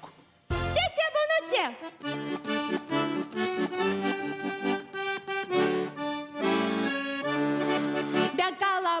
Ben kalabok, akıllı benden hiç yok. Unluktan toplanma, çuvaldan silkinme, kaymakla yapılma, sette sudulma. Ben dadudan kaçtım, ben babudan kaçtım. Tavşandan da ben kaçtım, hem senden yabanıdan. Kaçacağım nice yılan. Kolobok! Sen neredesin? Au! Kolobok! Au! Sen neredesin? Ya bakmır. Nice peydalandı. Öyle de kayboldu. Au!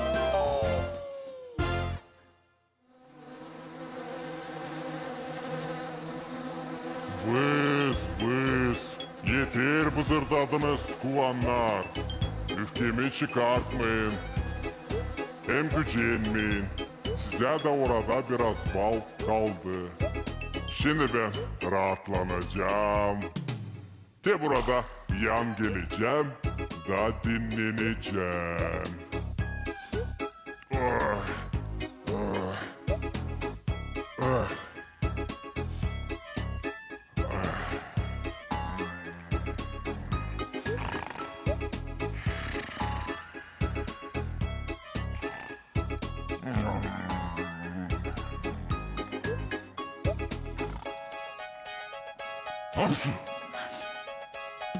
Hayır olsun.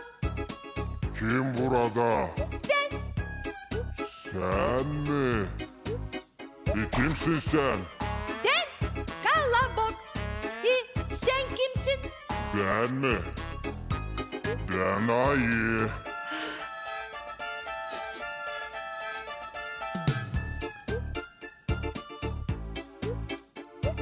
Sen ne tatlı kokarsın kalabok. Şimdi ben seni de böyle banıp bal içine nom nom yiyeceğim. Yine sen beni erkeğe yetiştireceksin.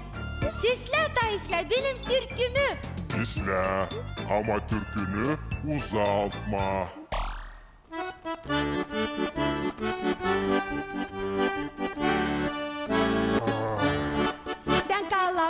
Ben kalabok.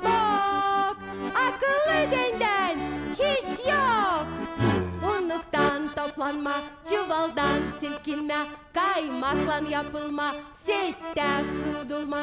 Ben dadudan kaçtım, ben babudan kaçtım. Tavşandan da ben kaçtım, yabandan da ben kaçtım. Kaçacağım senden ayı, kalacaksın sen pek mayıl.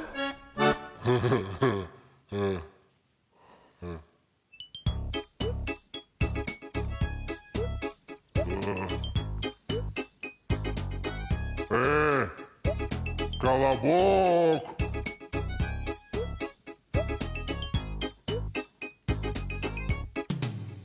Kalabok!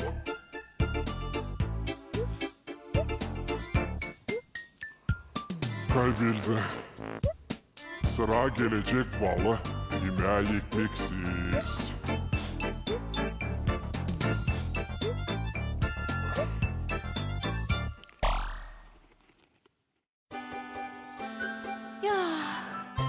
Ben öyle güzelim, akıllıyım, arifim. Elbet taşal veririm hemşiriyet. Kim orada tukurlandı? Ben kalabok. Sen kimsin? Ben iyi yürekli bir tilkicik. Ama sen kalabok, ne güzelsin, ne kıvraksın. Daha da ne kızardılmışsın. Ne de güzel kokarsın. Bekim sen türkü de bilirsin çalma. Bilirim. O zaman çal, yalvarırım. Sevindir beni. İsla tilkicik, çalacağım.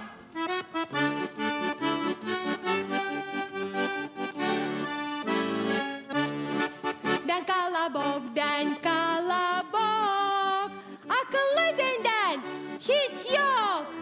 Unluktan toplanma, çuvaldan silkinme, kaymakla yapılma, sette sudulma. Ben dadudan kaçtım, ben babudan kaçtım.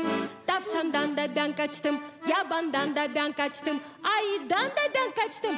Hem senden da tilkicik, kaçacağım ben pek kolay. Bravo, bravo, biz pek güzel türkücük.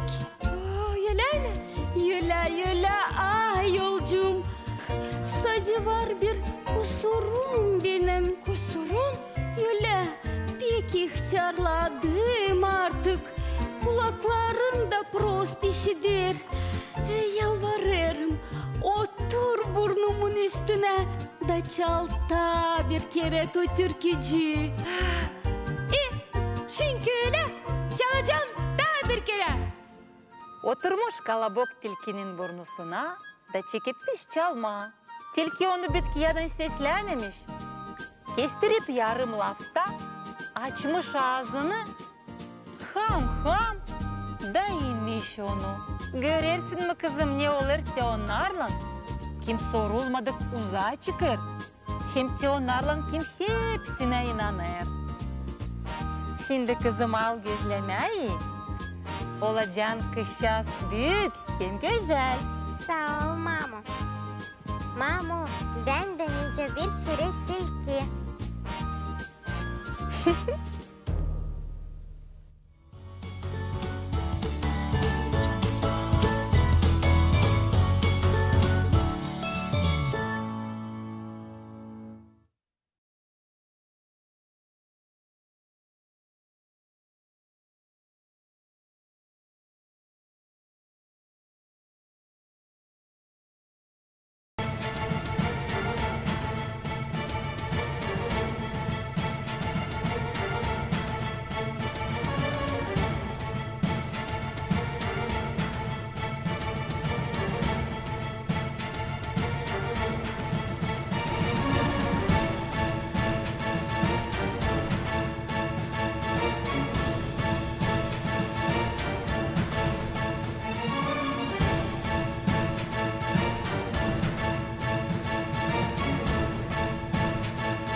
Kılıcı hem topuzu kim alacak?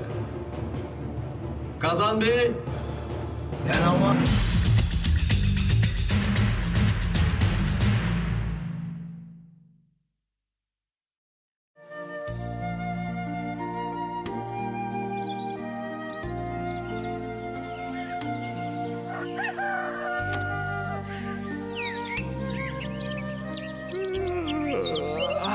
Bir, iki, bir, iki. Dedi bileti.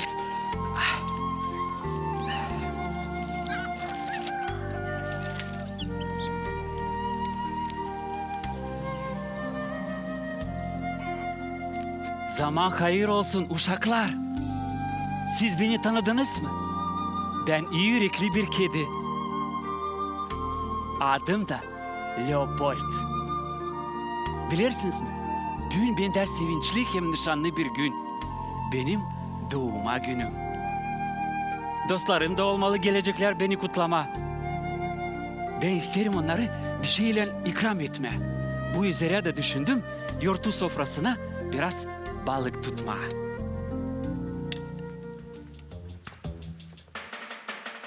Leopold çık burayı. Çık buraya bak korkak. Sıçancıklar. İyi haydin yaşayalım dostlukta.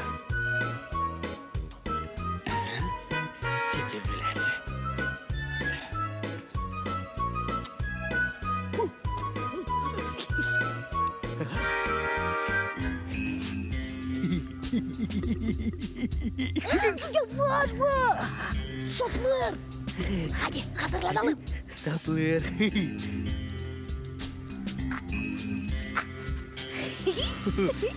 Koy. Dur şimdi tadır.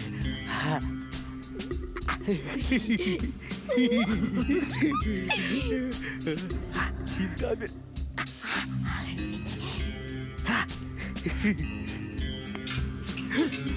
Saklanırız. Saklanırız. Titibületi. Bu hazır. Bu da hazır.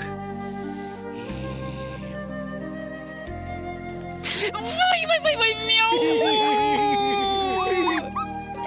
Bu sadece sıçanların işi. Niçin?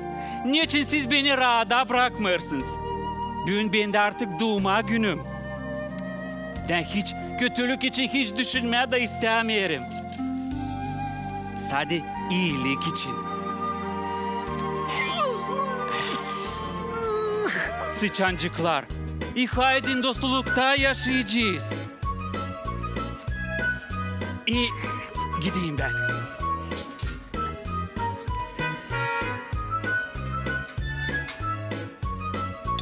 Dedi böyle.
Elim tutuldu.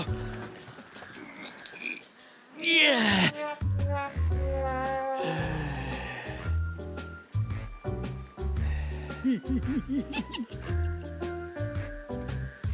Tete bute balık.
Bak sen. Gene bu zararcılar. Nice ben anladım. Dün misafirleri balıkla ikram edemeyeceğim. O zaman gideyim ben Lavka'ya, dağılacağım satın tatlılık.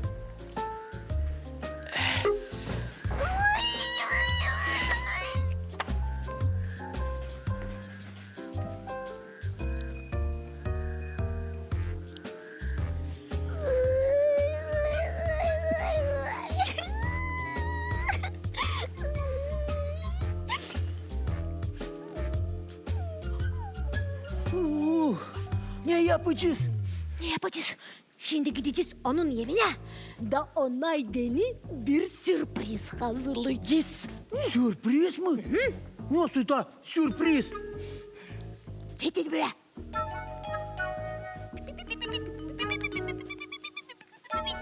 Anladın mı? Ha, anlamadım. Söylerim daha bir kere.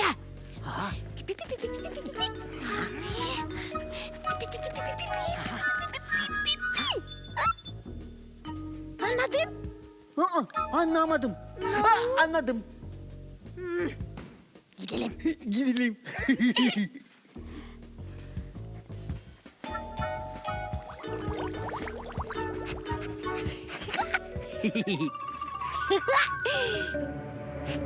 Çek ederiz. Çek ederiz.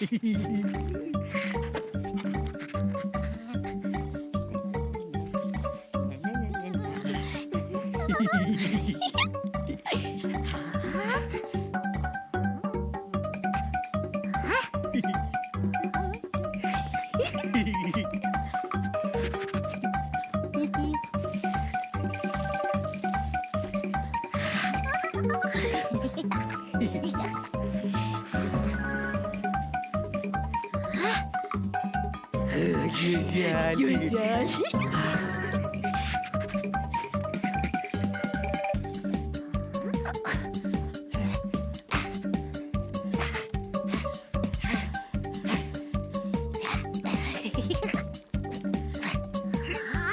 Yavaş.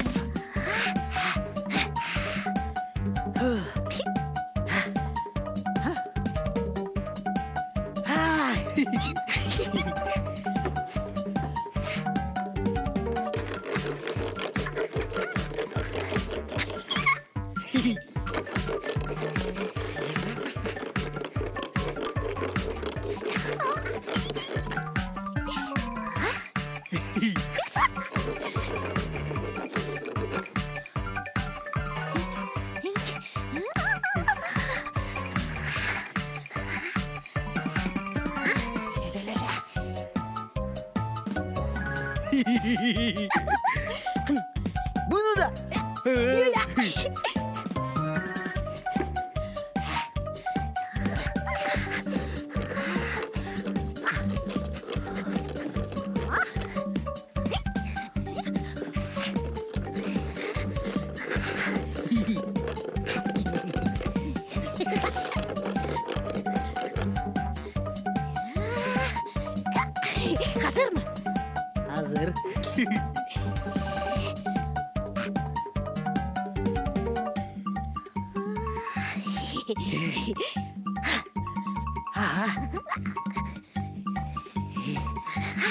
Yardım et bana.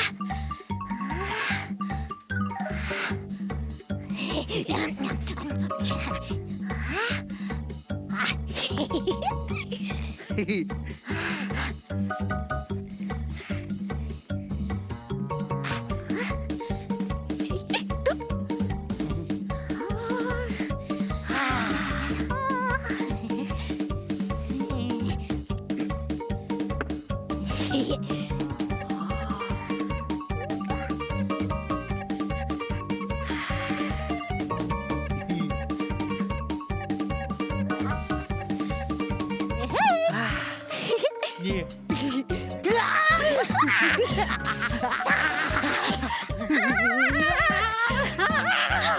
Ula yavaş. Ula dildiri lan. Oynayacak. Oynayacak mı? Oynayacak.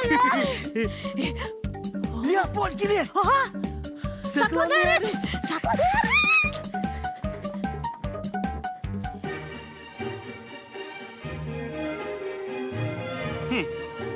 Ya bak sen. Bu sürpriz. Ne güzel burada olmuş. Olmalı benim dostlarım bana biraz yardımcı oldular. Dedi. Çünkü hepsi hazır. O zaman gideyim de koyayım çayı.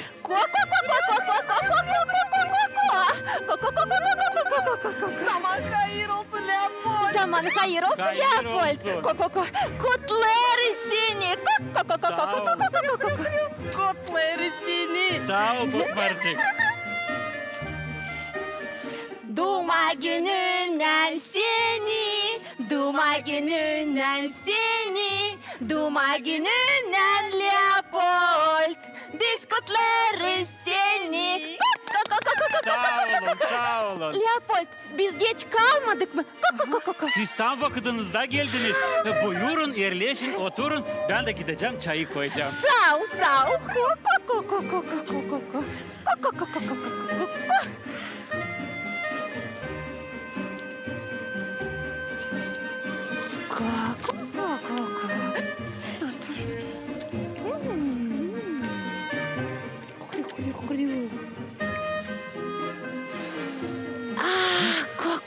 Hepsi hazır. Ha? Leopold! Kim bunlar varınca olsun. Ya gideceğim de bakacağım.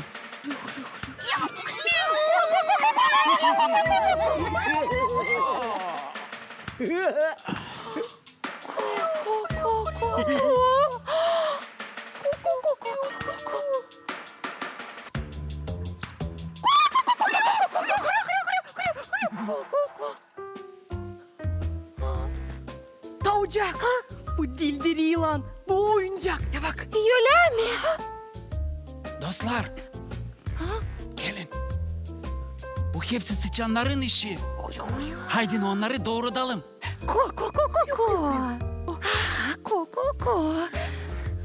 Aman Leopold, gel kendine.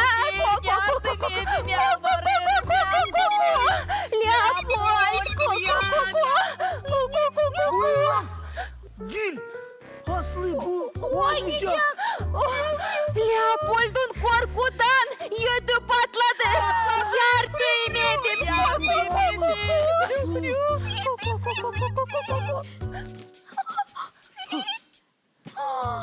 Bu hepsi senin veteriner. Senin veteriner. Ya, o sen kapatmışsın. Ben mi kapatıyorum? Kryo! Ne yapma?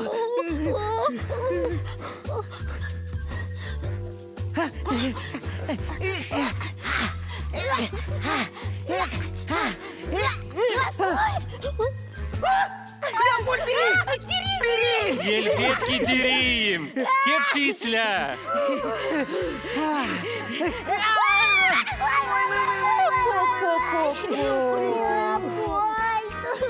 Бросьте bizi Leopold.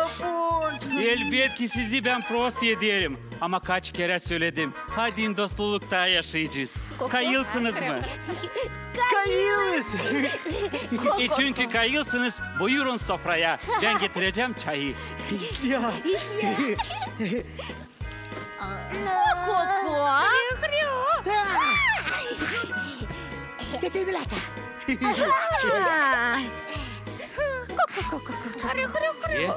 Çay da hazır.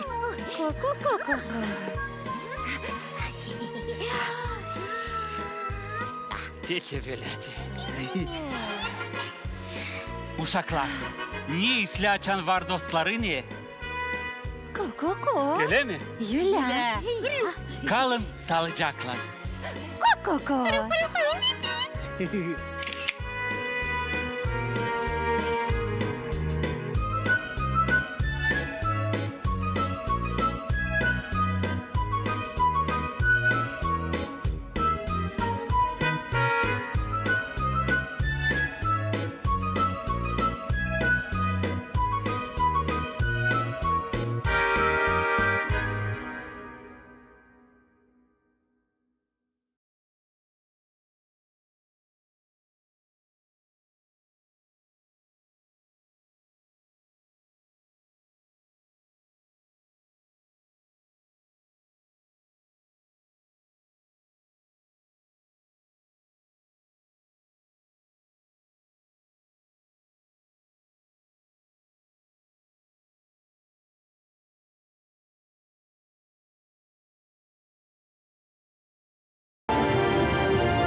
Atı, kılıcı hem topuzu kim alacak? Kazan Bey, Ben almam. Karagün Bey, Ben de almam. Uruz Bey, Almayırım. Bekir Bey. Bekir Bey. Bekir Bey. Bekir Bey.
Yani güzel yiyeceğiz.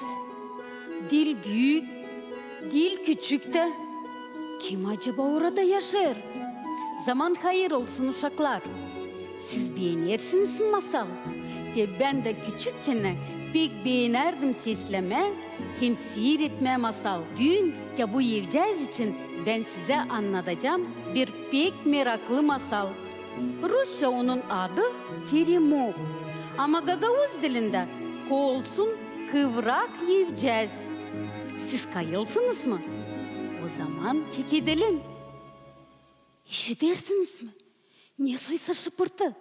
Olmalı şansura kimse burada kaçınır. Bu ben Seçencik. Burada kaçınırım. Buğdaycık toplarım.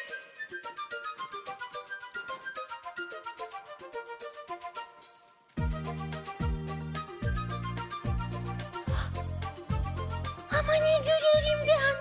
Bir küçük yiyeceğiz. O dil yüksek, dil de alçak. Pek uygun, hem de kıvrak. Kim bu evcezde yaşar? Kim bu evcezi koruyor? Ama cevap yok. Ne yapma? Geleceğim ben bu evceze.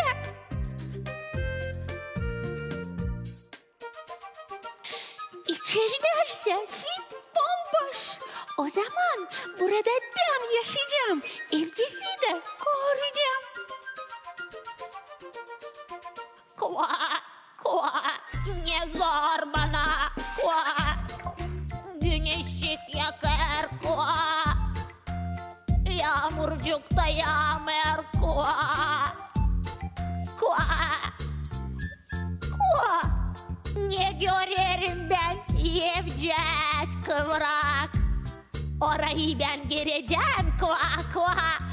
Orada rahatlanacağım kua kua.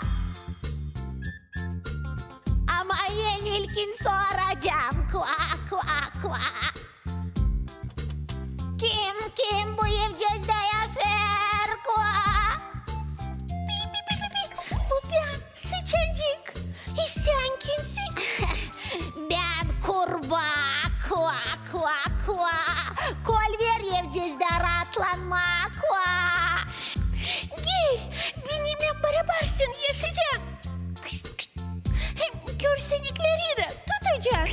Kua kua kua kua.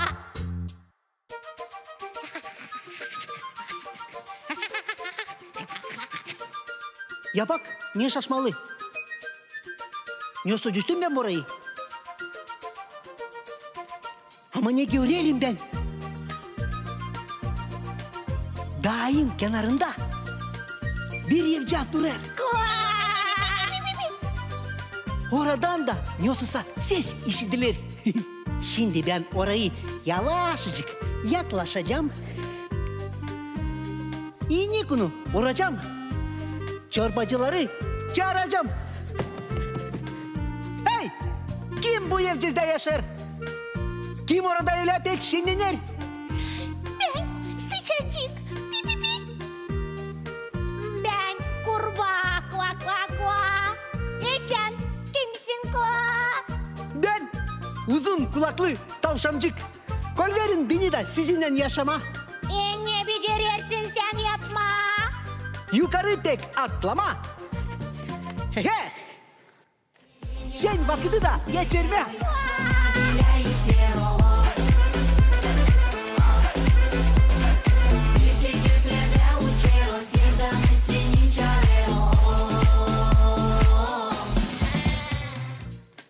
O zaman üçümüz biz yaşayacağız. Beraber şenleneceğiz kua.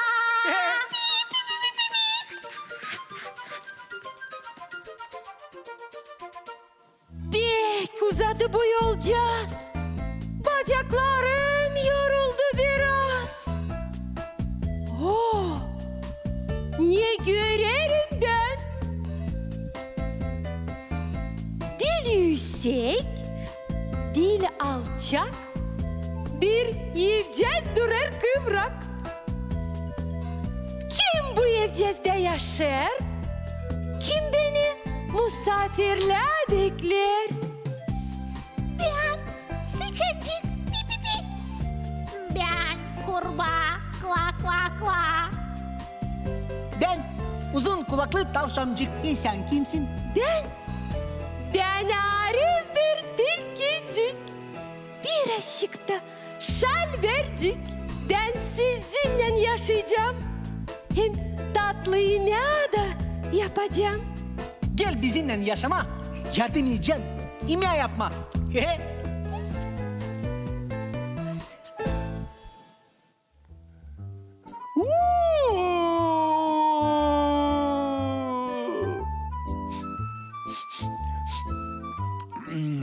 Ne tatlı koku geldi burnuma. Manca kokusu yetişti damağıma.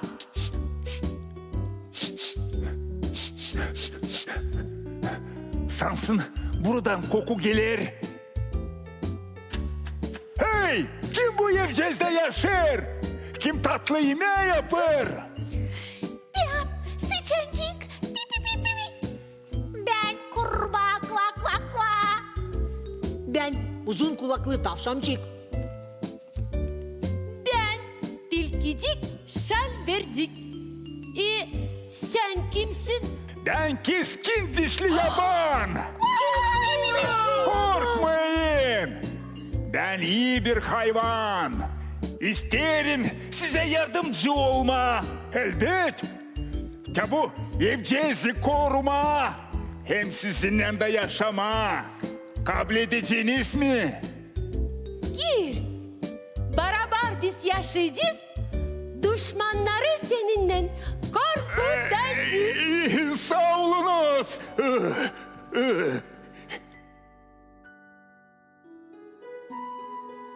Uzun vakit dostlar anlaşmakta yaşarmışlar. Sıçancık bodaycık toplarmış, kurbağacık su taşıyarmış, tavşancık odun yararmış, tilkicik yemeği yaparmış, yabanısa yiyeceğizi koruyarmış. Pazarlar günü de magnetofonu koşup hor oynarmışlar.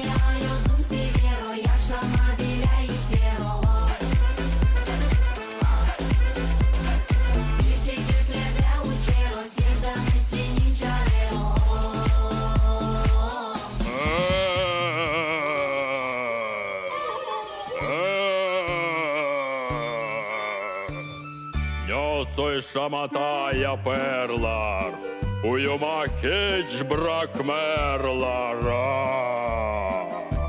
Kim bu evcezde yaşar, büyük şamata da kaldırır. Ben sıçacık. Ben kurbağa. Kua kua kua. Ben uzun kulaklı tavşancık. Ben tilkicik, şal vercik. Ben keskin dişli yabanı. Sen kimsin? Ben iri bacaklı ayı. Fikrime geldi bir sayı. Bu kıvrak denizde yaşama, bir pat üstünde de uyuma. Kol verdiniz mi? Yok. Ayı sen büyüksün. Hepçeyize sıyamayacaksın. Sıyacağım. Savaşır ayı girme kapıdan ama sıyamır. Savaşır girme pencereden hiç de sıyamır. O zaman ayı tırmanır Yevcez'in yörtüsüne. Hayvanlar korkudan kaçanı olur. Yevcez de bu ağırlıktan dayanamamış da yıkılmış.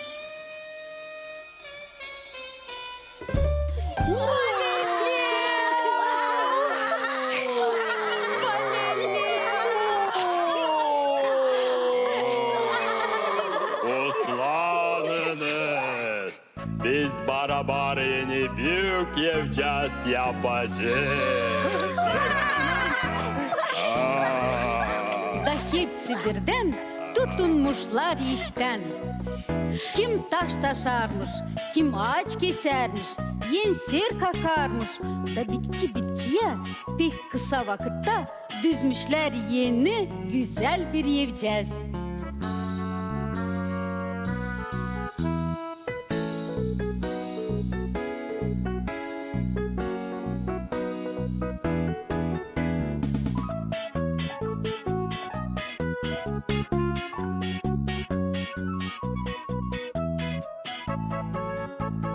Düğünde hepsi hayvanlar beraber yaşarlar.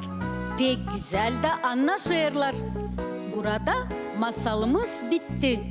Gelen buluşmamızadan kalın sağlıcakla.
Beyler, atı, kılıcı hem topuzu kim alacak?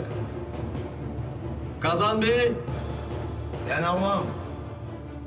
Karagün Bey, Ben de almam. Uruz Bey, Almayırım. Bekir Bey,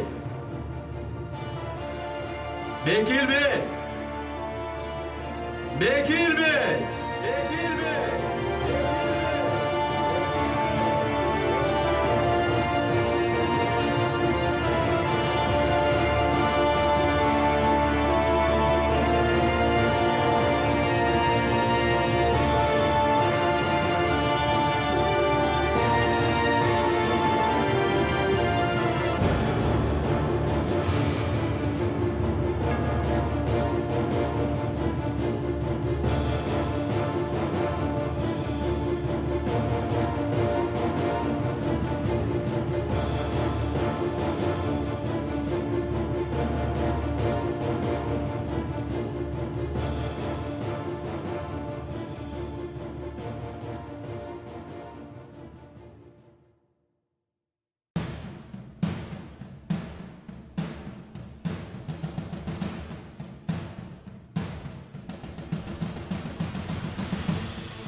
Beyler, atı, kılıcı hem topuzu kim alacak? Kazan Bey, Ben almam. Karagün Bey, Ben de almam. Uruz Bey, Almayırım. Bekir Bey, Bekir Bey, Bekir Bey, Bekir Bey.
Beyler, atı, kılıcı hem topuzu kim alacak?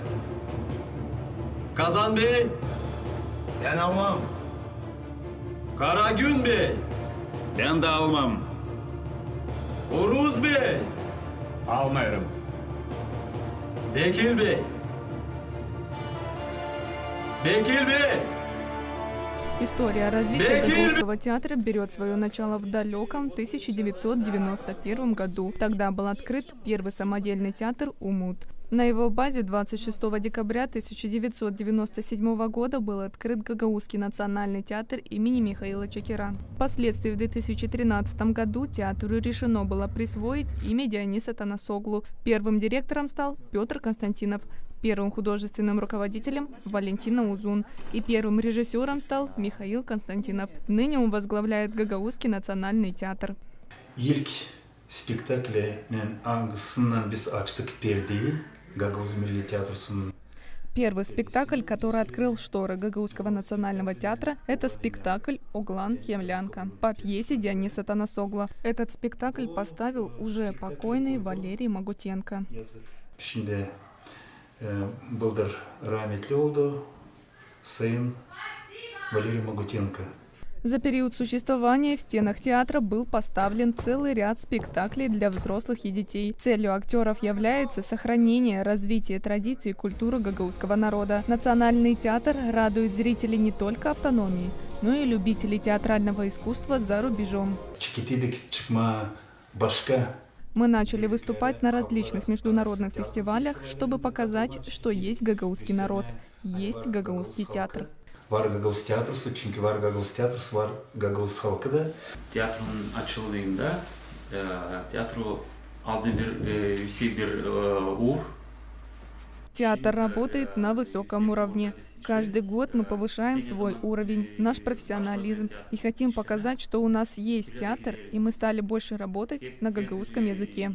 Biz kaldırırız kendi uğrumuzu, kendi profesyonel tarafımızı ki tiyatro işlesin, da gösterelim bizim yaşayanlara. Hani bizde tiyatro var Gagauz dili.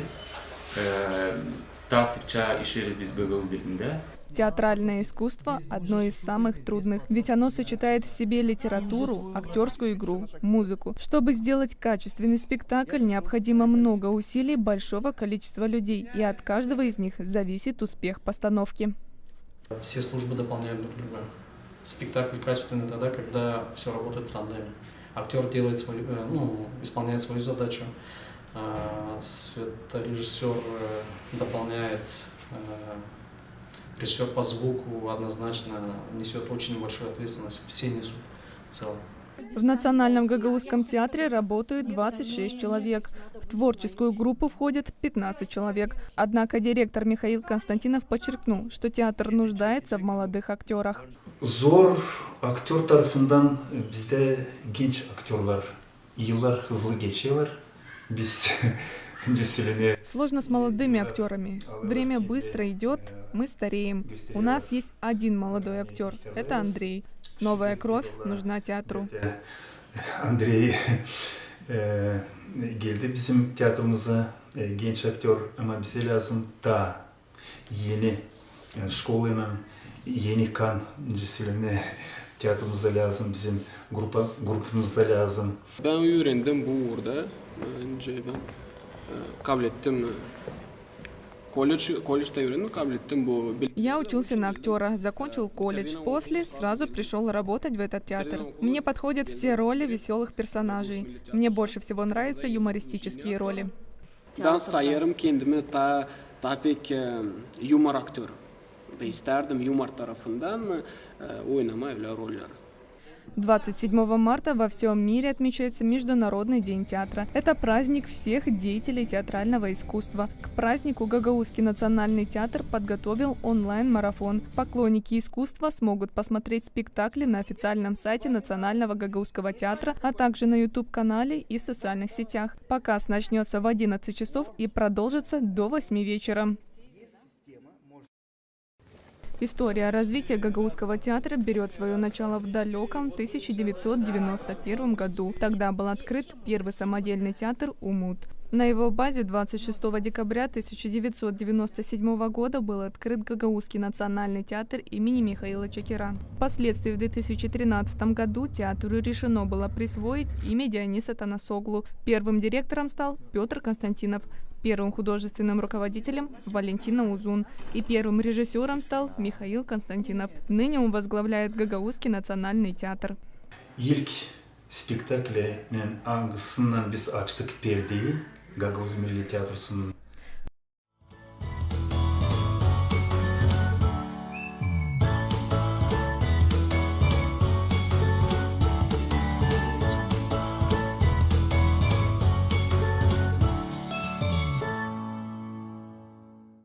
Zaman hayır olsun, pahalı uşaklar, seyirciler.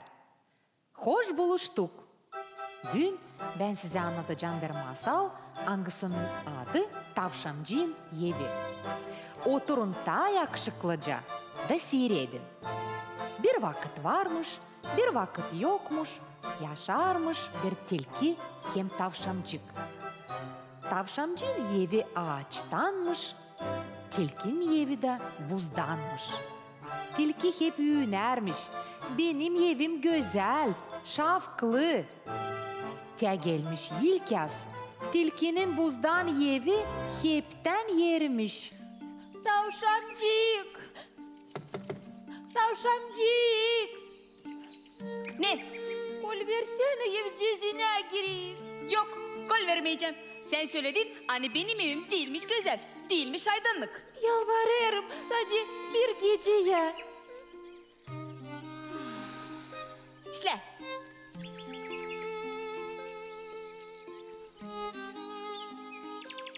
Sağ ol. Geçmiş bir gün, ta bir gün, üçüncü günde tilki hepten tavşancıyı evden kırlatmış. Ayıt lan buradan. Hiç yok hevesim seninle beraber yaşama.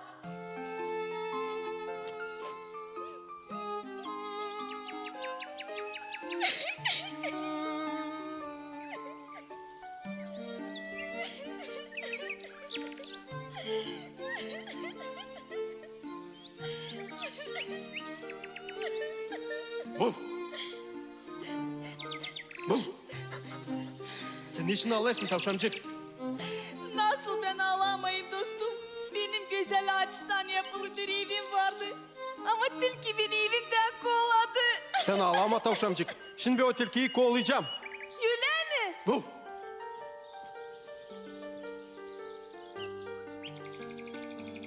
Bul, bul, bul. Çık sen dışarı şiret tilki. Şimdi çıkarsam, üstüne kabanarsam, bir settü olacak.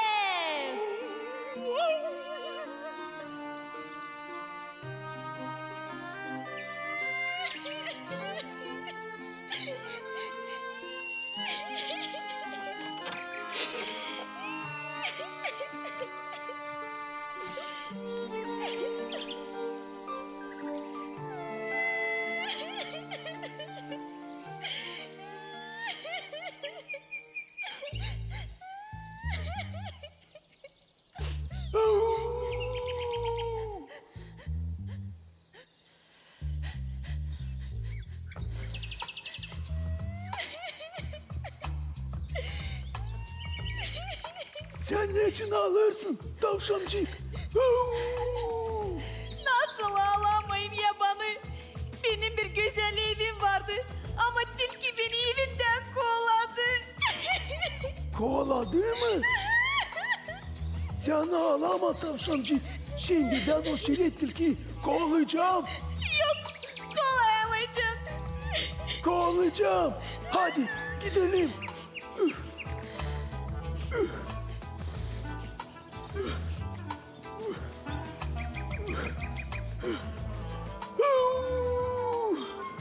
Ya çek burayı mı? Şiret tilki. Şimdi çıkarsam, üstüne kabanarsam, yerir settü olacak.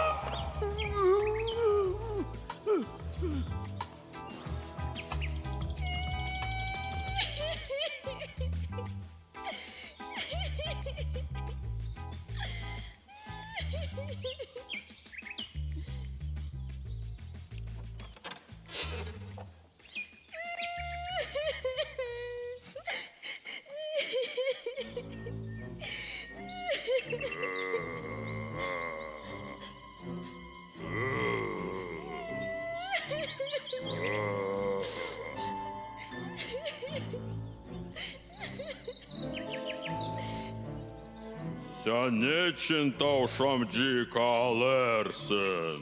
Nasıl ben ağlamayayım ayı? Benim bir güzel evim vardı. Ama tilki beni evimden kovaladı. Sen ağlama tavşamcık. Ben tilkiyi kolayacağım. Köpekler yabanı da savaştılar kolama. Ama kolayamadılar. Ben kolayacağım. Gidelim.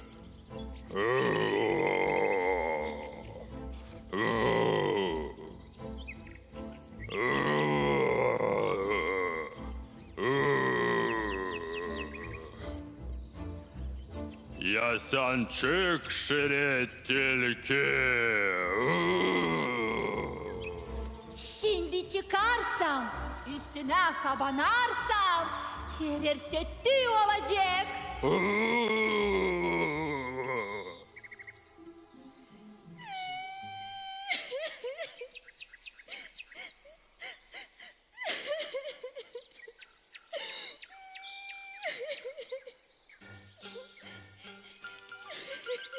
Кукареку!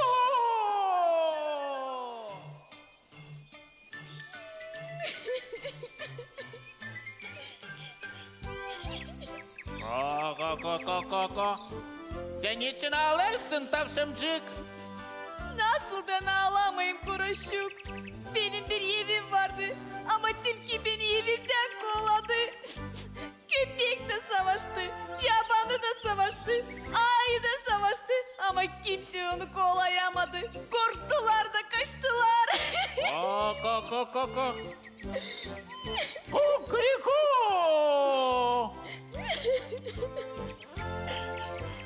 Kukuriku! Ben kırmızı bacaklı bir horoz. Omuzlarımda kosa var. Şalver tilki kosuyla biçeceğim. Giyinerim. Kukuriku! Ben kırmızı bacaklı bir horoz. Omuzlarımda kosa var. Şalver tilki kosuyla biçeceğim. Ayakkabılarımı giyerim. Kukuriku! Ben kırmızı bacaklı bir horoz. Omuzlarımda kosa var. Şalver tilki kosuyla biçeceğim.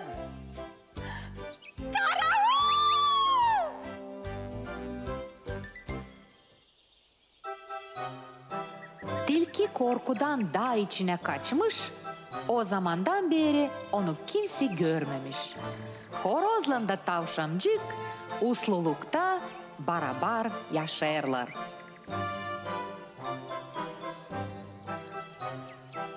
Masalımız bitti. Kalın sağlıcakla. Gelen buluşmamızadır.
Beyler, atı, kılıcı hem topuzu kim alacak? Kazan Bey, Ben almam. Karagün Bey, Ben de almam. Uruz Bey, Almayırım. Bekir Bey, Bekir Bey, Bekir Bey, Bekir Bey.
1, 2, 3, 4. 1, 2, 3, 4. 1, 2, 3, 4.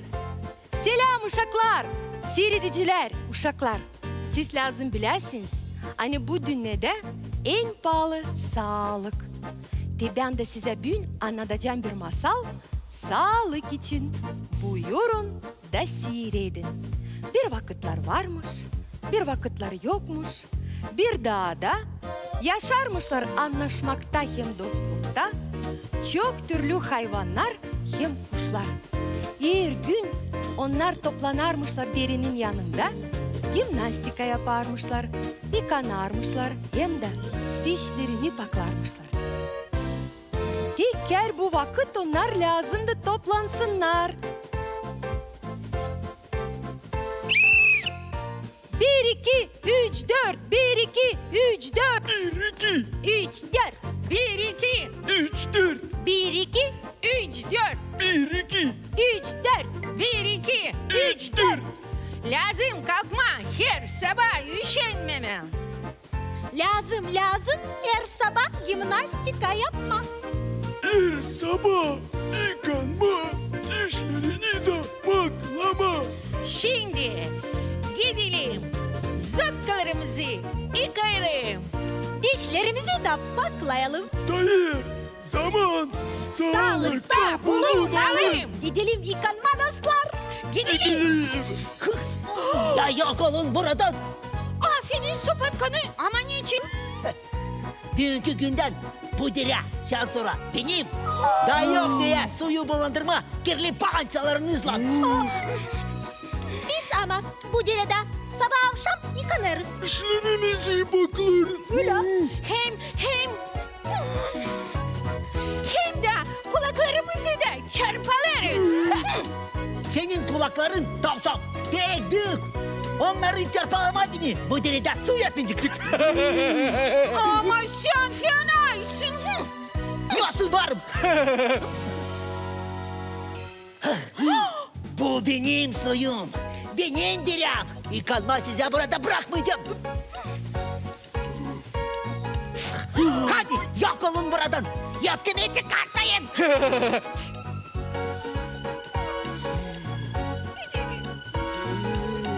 Gidelim.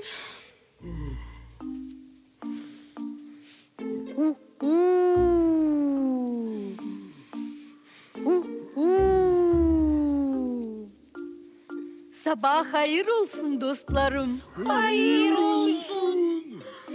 Siz niye öyle küsülüysünüz?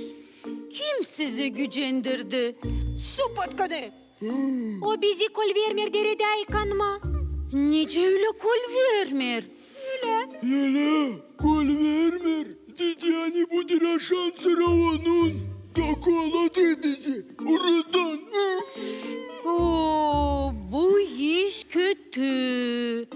Ben her sabah yatacıyken uyuma derede çırpınırım. Eğer sabahleyin yıkanmarsam bütün gün rahatlanamırım. Ne yapma? Ha, bilirim dostlarım. Gideceğim. Deneyeceğim onunla laf etme. Doğru. Biz de sana kavadar olacağız. Peki seni sesleyecek de kol verecek bizi yıkanma derede. Azumut. Ama gidelim. Bakalım. Gidelim dostlarım. Gidelim.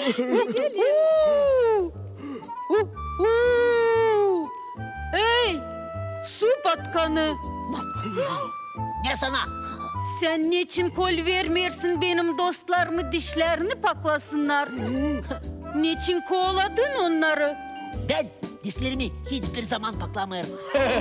Başkaları da dil lazım paklasınlar.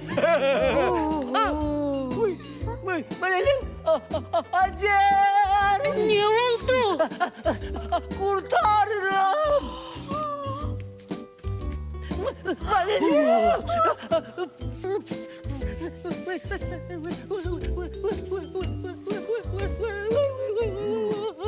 Neren acır? Bütün ağzım acır. Olmalı sen dişlerini paklamırsın. Onun uçtan da onlar acırlar. Öyledir sana lazım. Öyle. Kendi dişlerini yıkamayarsın, bize de bırakmazsın. Öyle koçusun. Olmaz öyle dostlarım. Siz görmüyorsunuz nice zavallı zeytlenir. Sizse onu yansılırsınız. O kendisi kabahatlı. Doğru, kendisi. Lazım da iyi düşünme, nice ona yardım etme. Nice. Doktoru bulma. Bulma da getirme. İsle doğru. Ben şimdi doktoru bulacağım. Diz burayı getireceğim. Hadi da çabuk.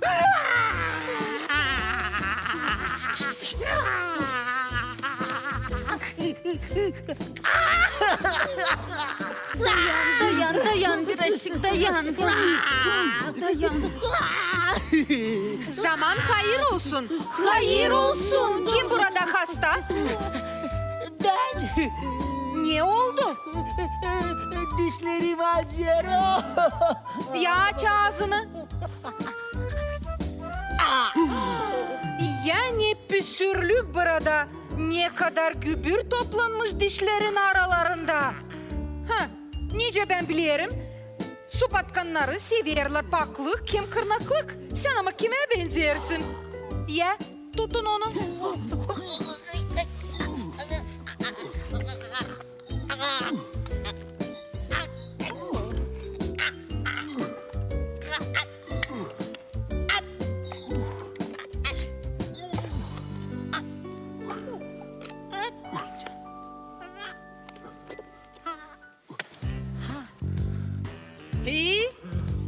Senin dişlerin acıyardı o üzere. Hani orada çok mikrop toplanmıştı. İstersen dişlerin acımasın. Bağışlarım sana diş çetkası. Hem de diş pastası. Akşam sabah yıkayasın dişlerini. Al örnek de bu hayvanlardan. Anladın mı? Anladım. Sağ ol size Doktor Lelik. Hem size de sağ ol. Hem affedin hani gücündürdüm sizi. Kol vermedim yıkanma. Hadi dostlar gidelim yıkanma. Dişlerimizi de paklama. Gidelim. Burada masal bitti. Siz uşaklar her sabah uşağımı yıkanırsınız mı? Dişlerinizi paklarsınız mı? Kim bundan inkar eder? O zaman Doktor Lelik gider size. Kalın sağlıcakla. Gelen buluşmam zaten.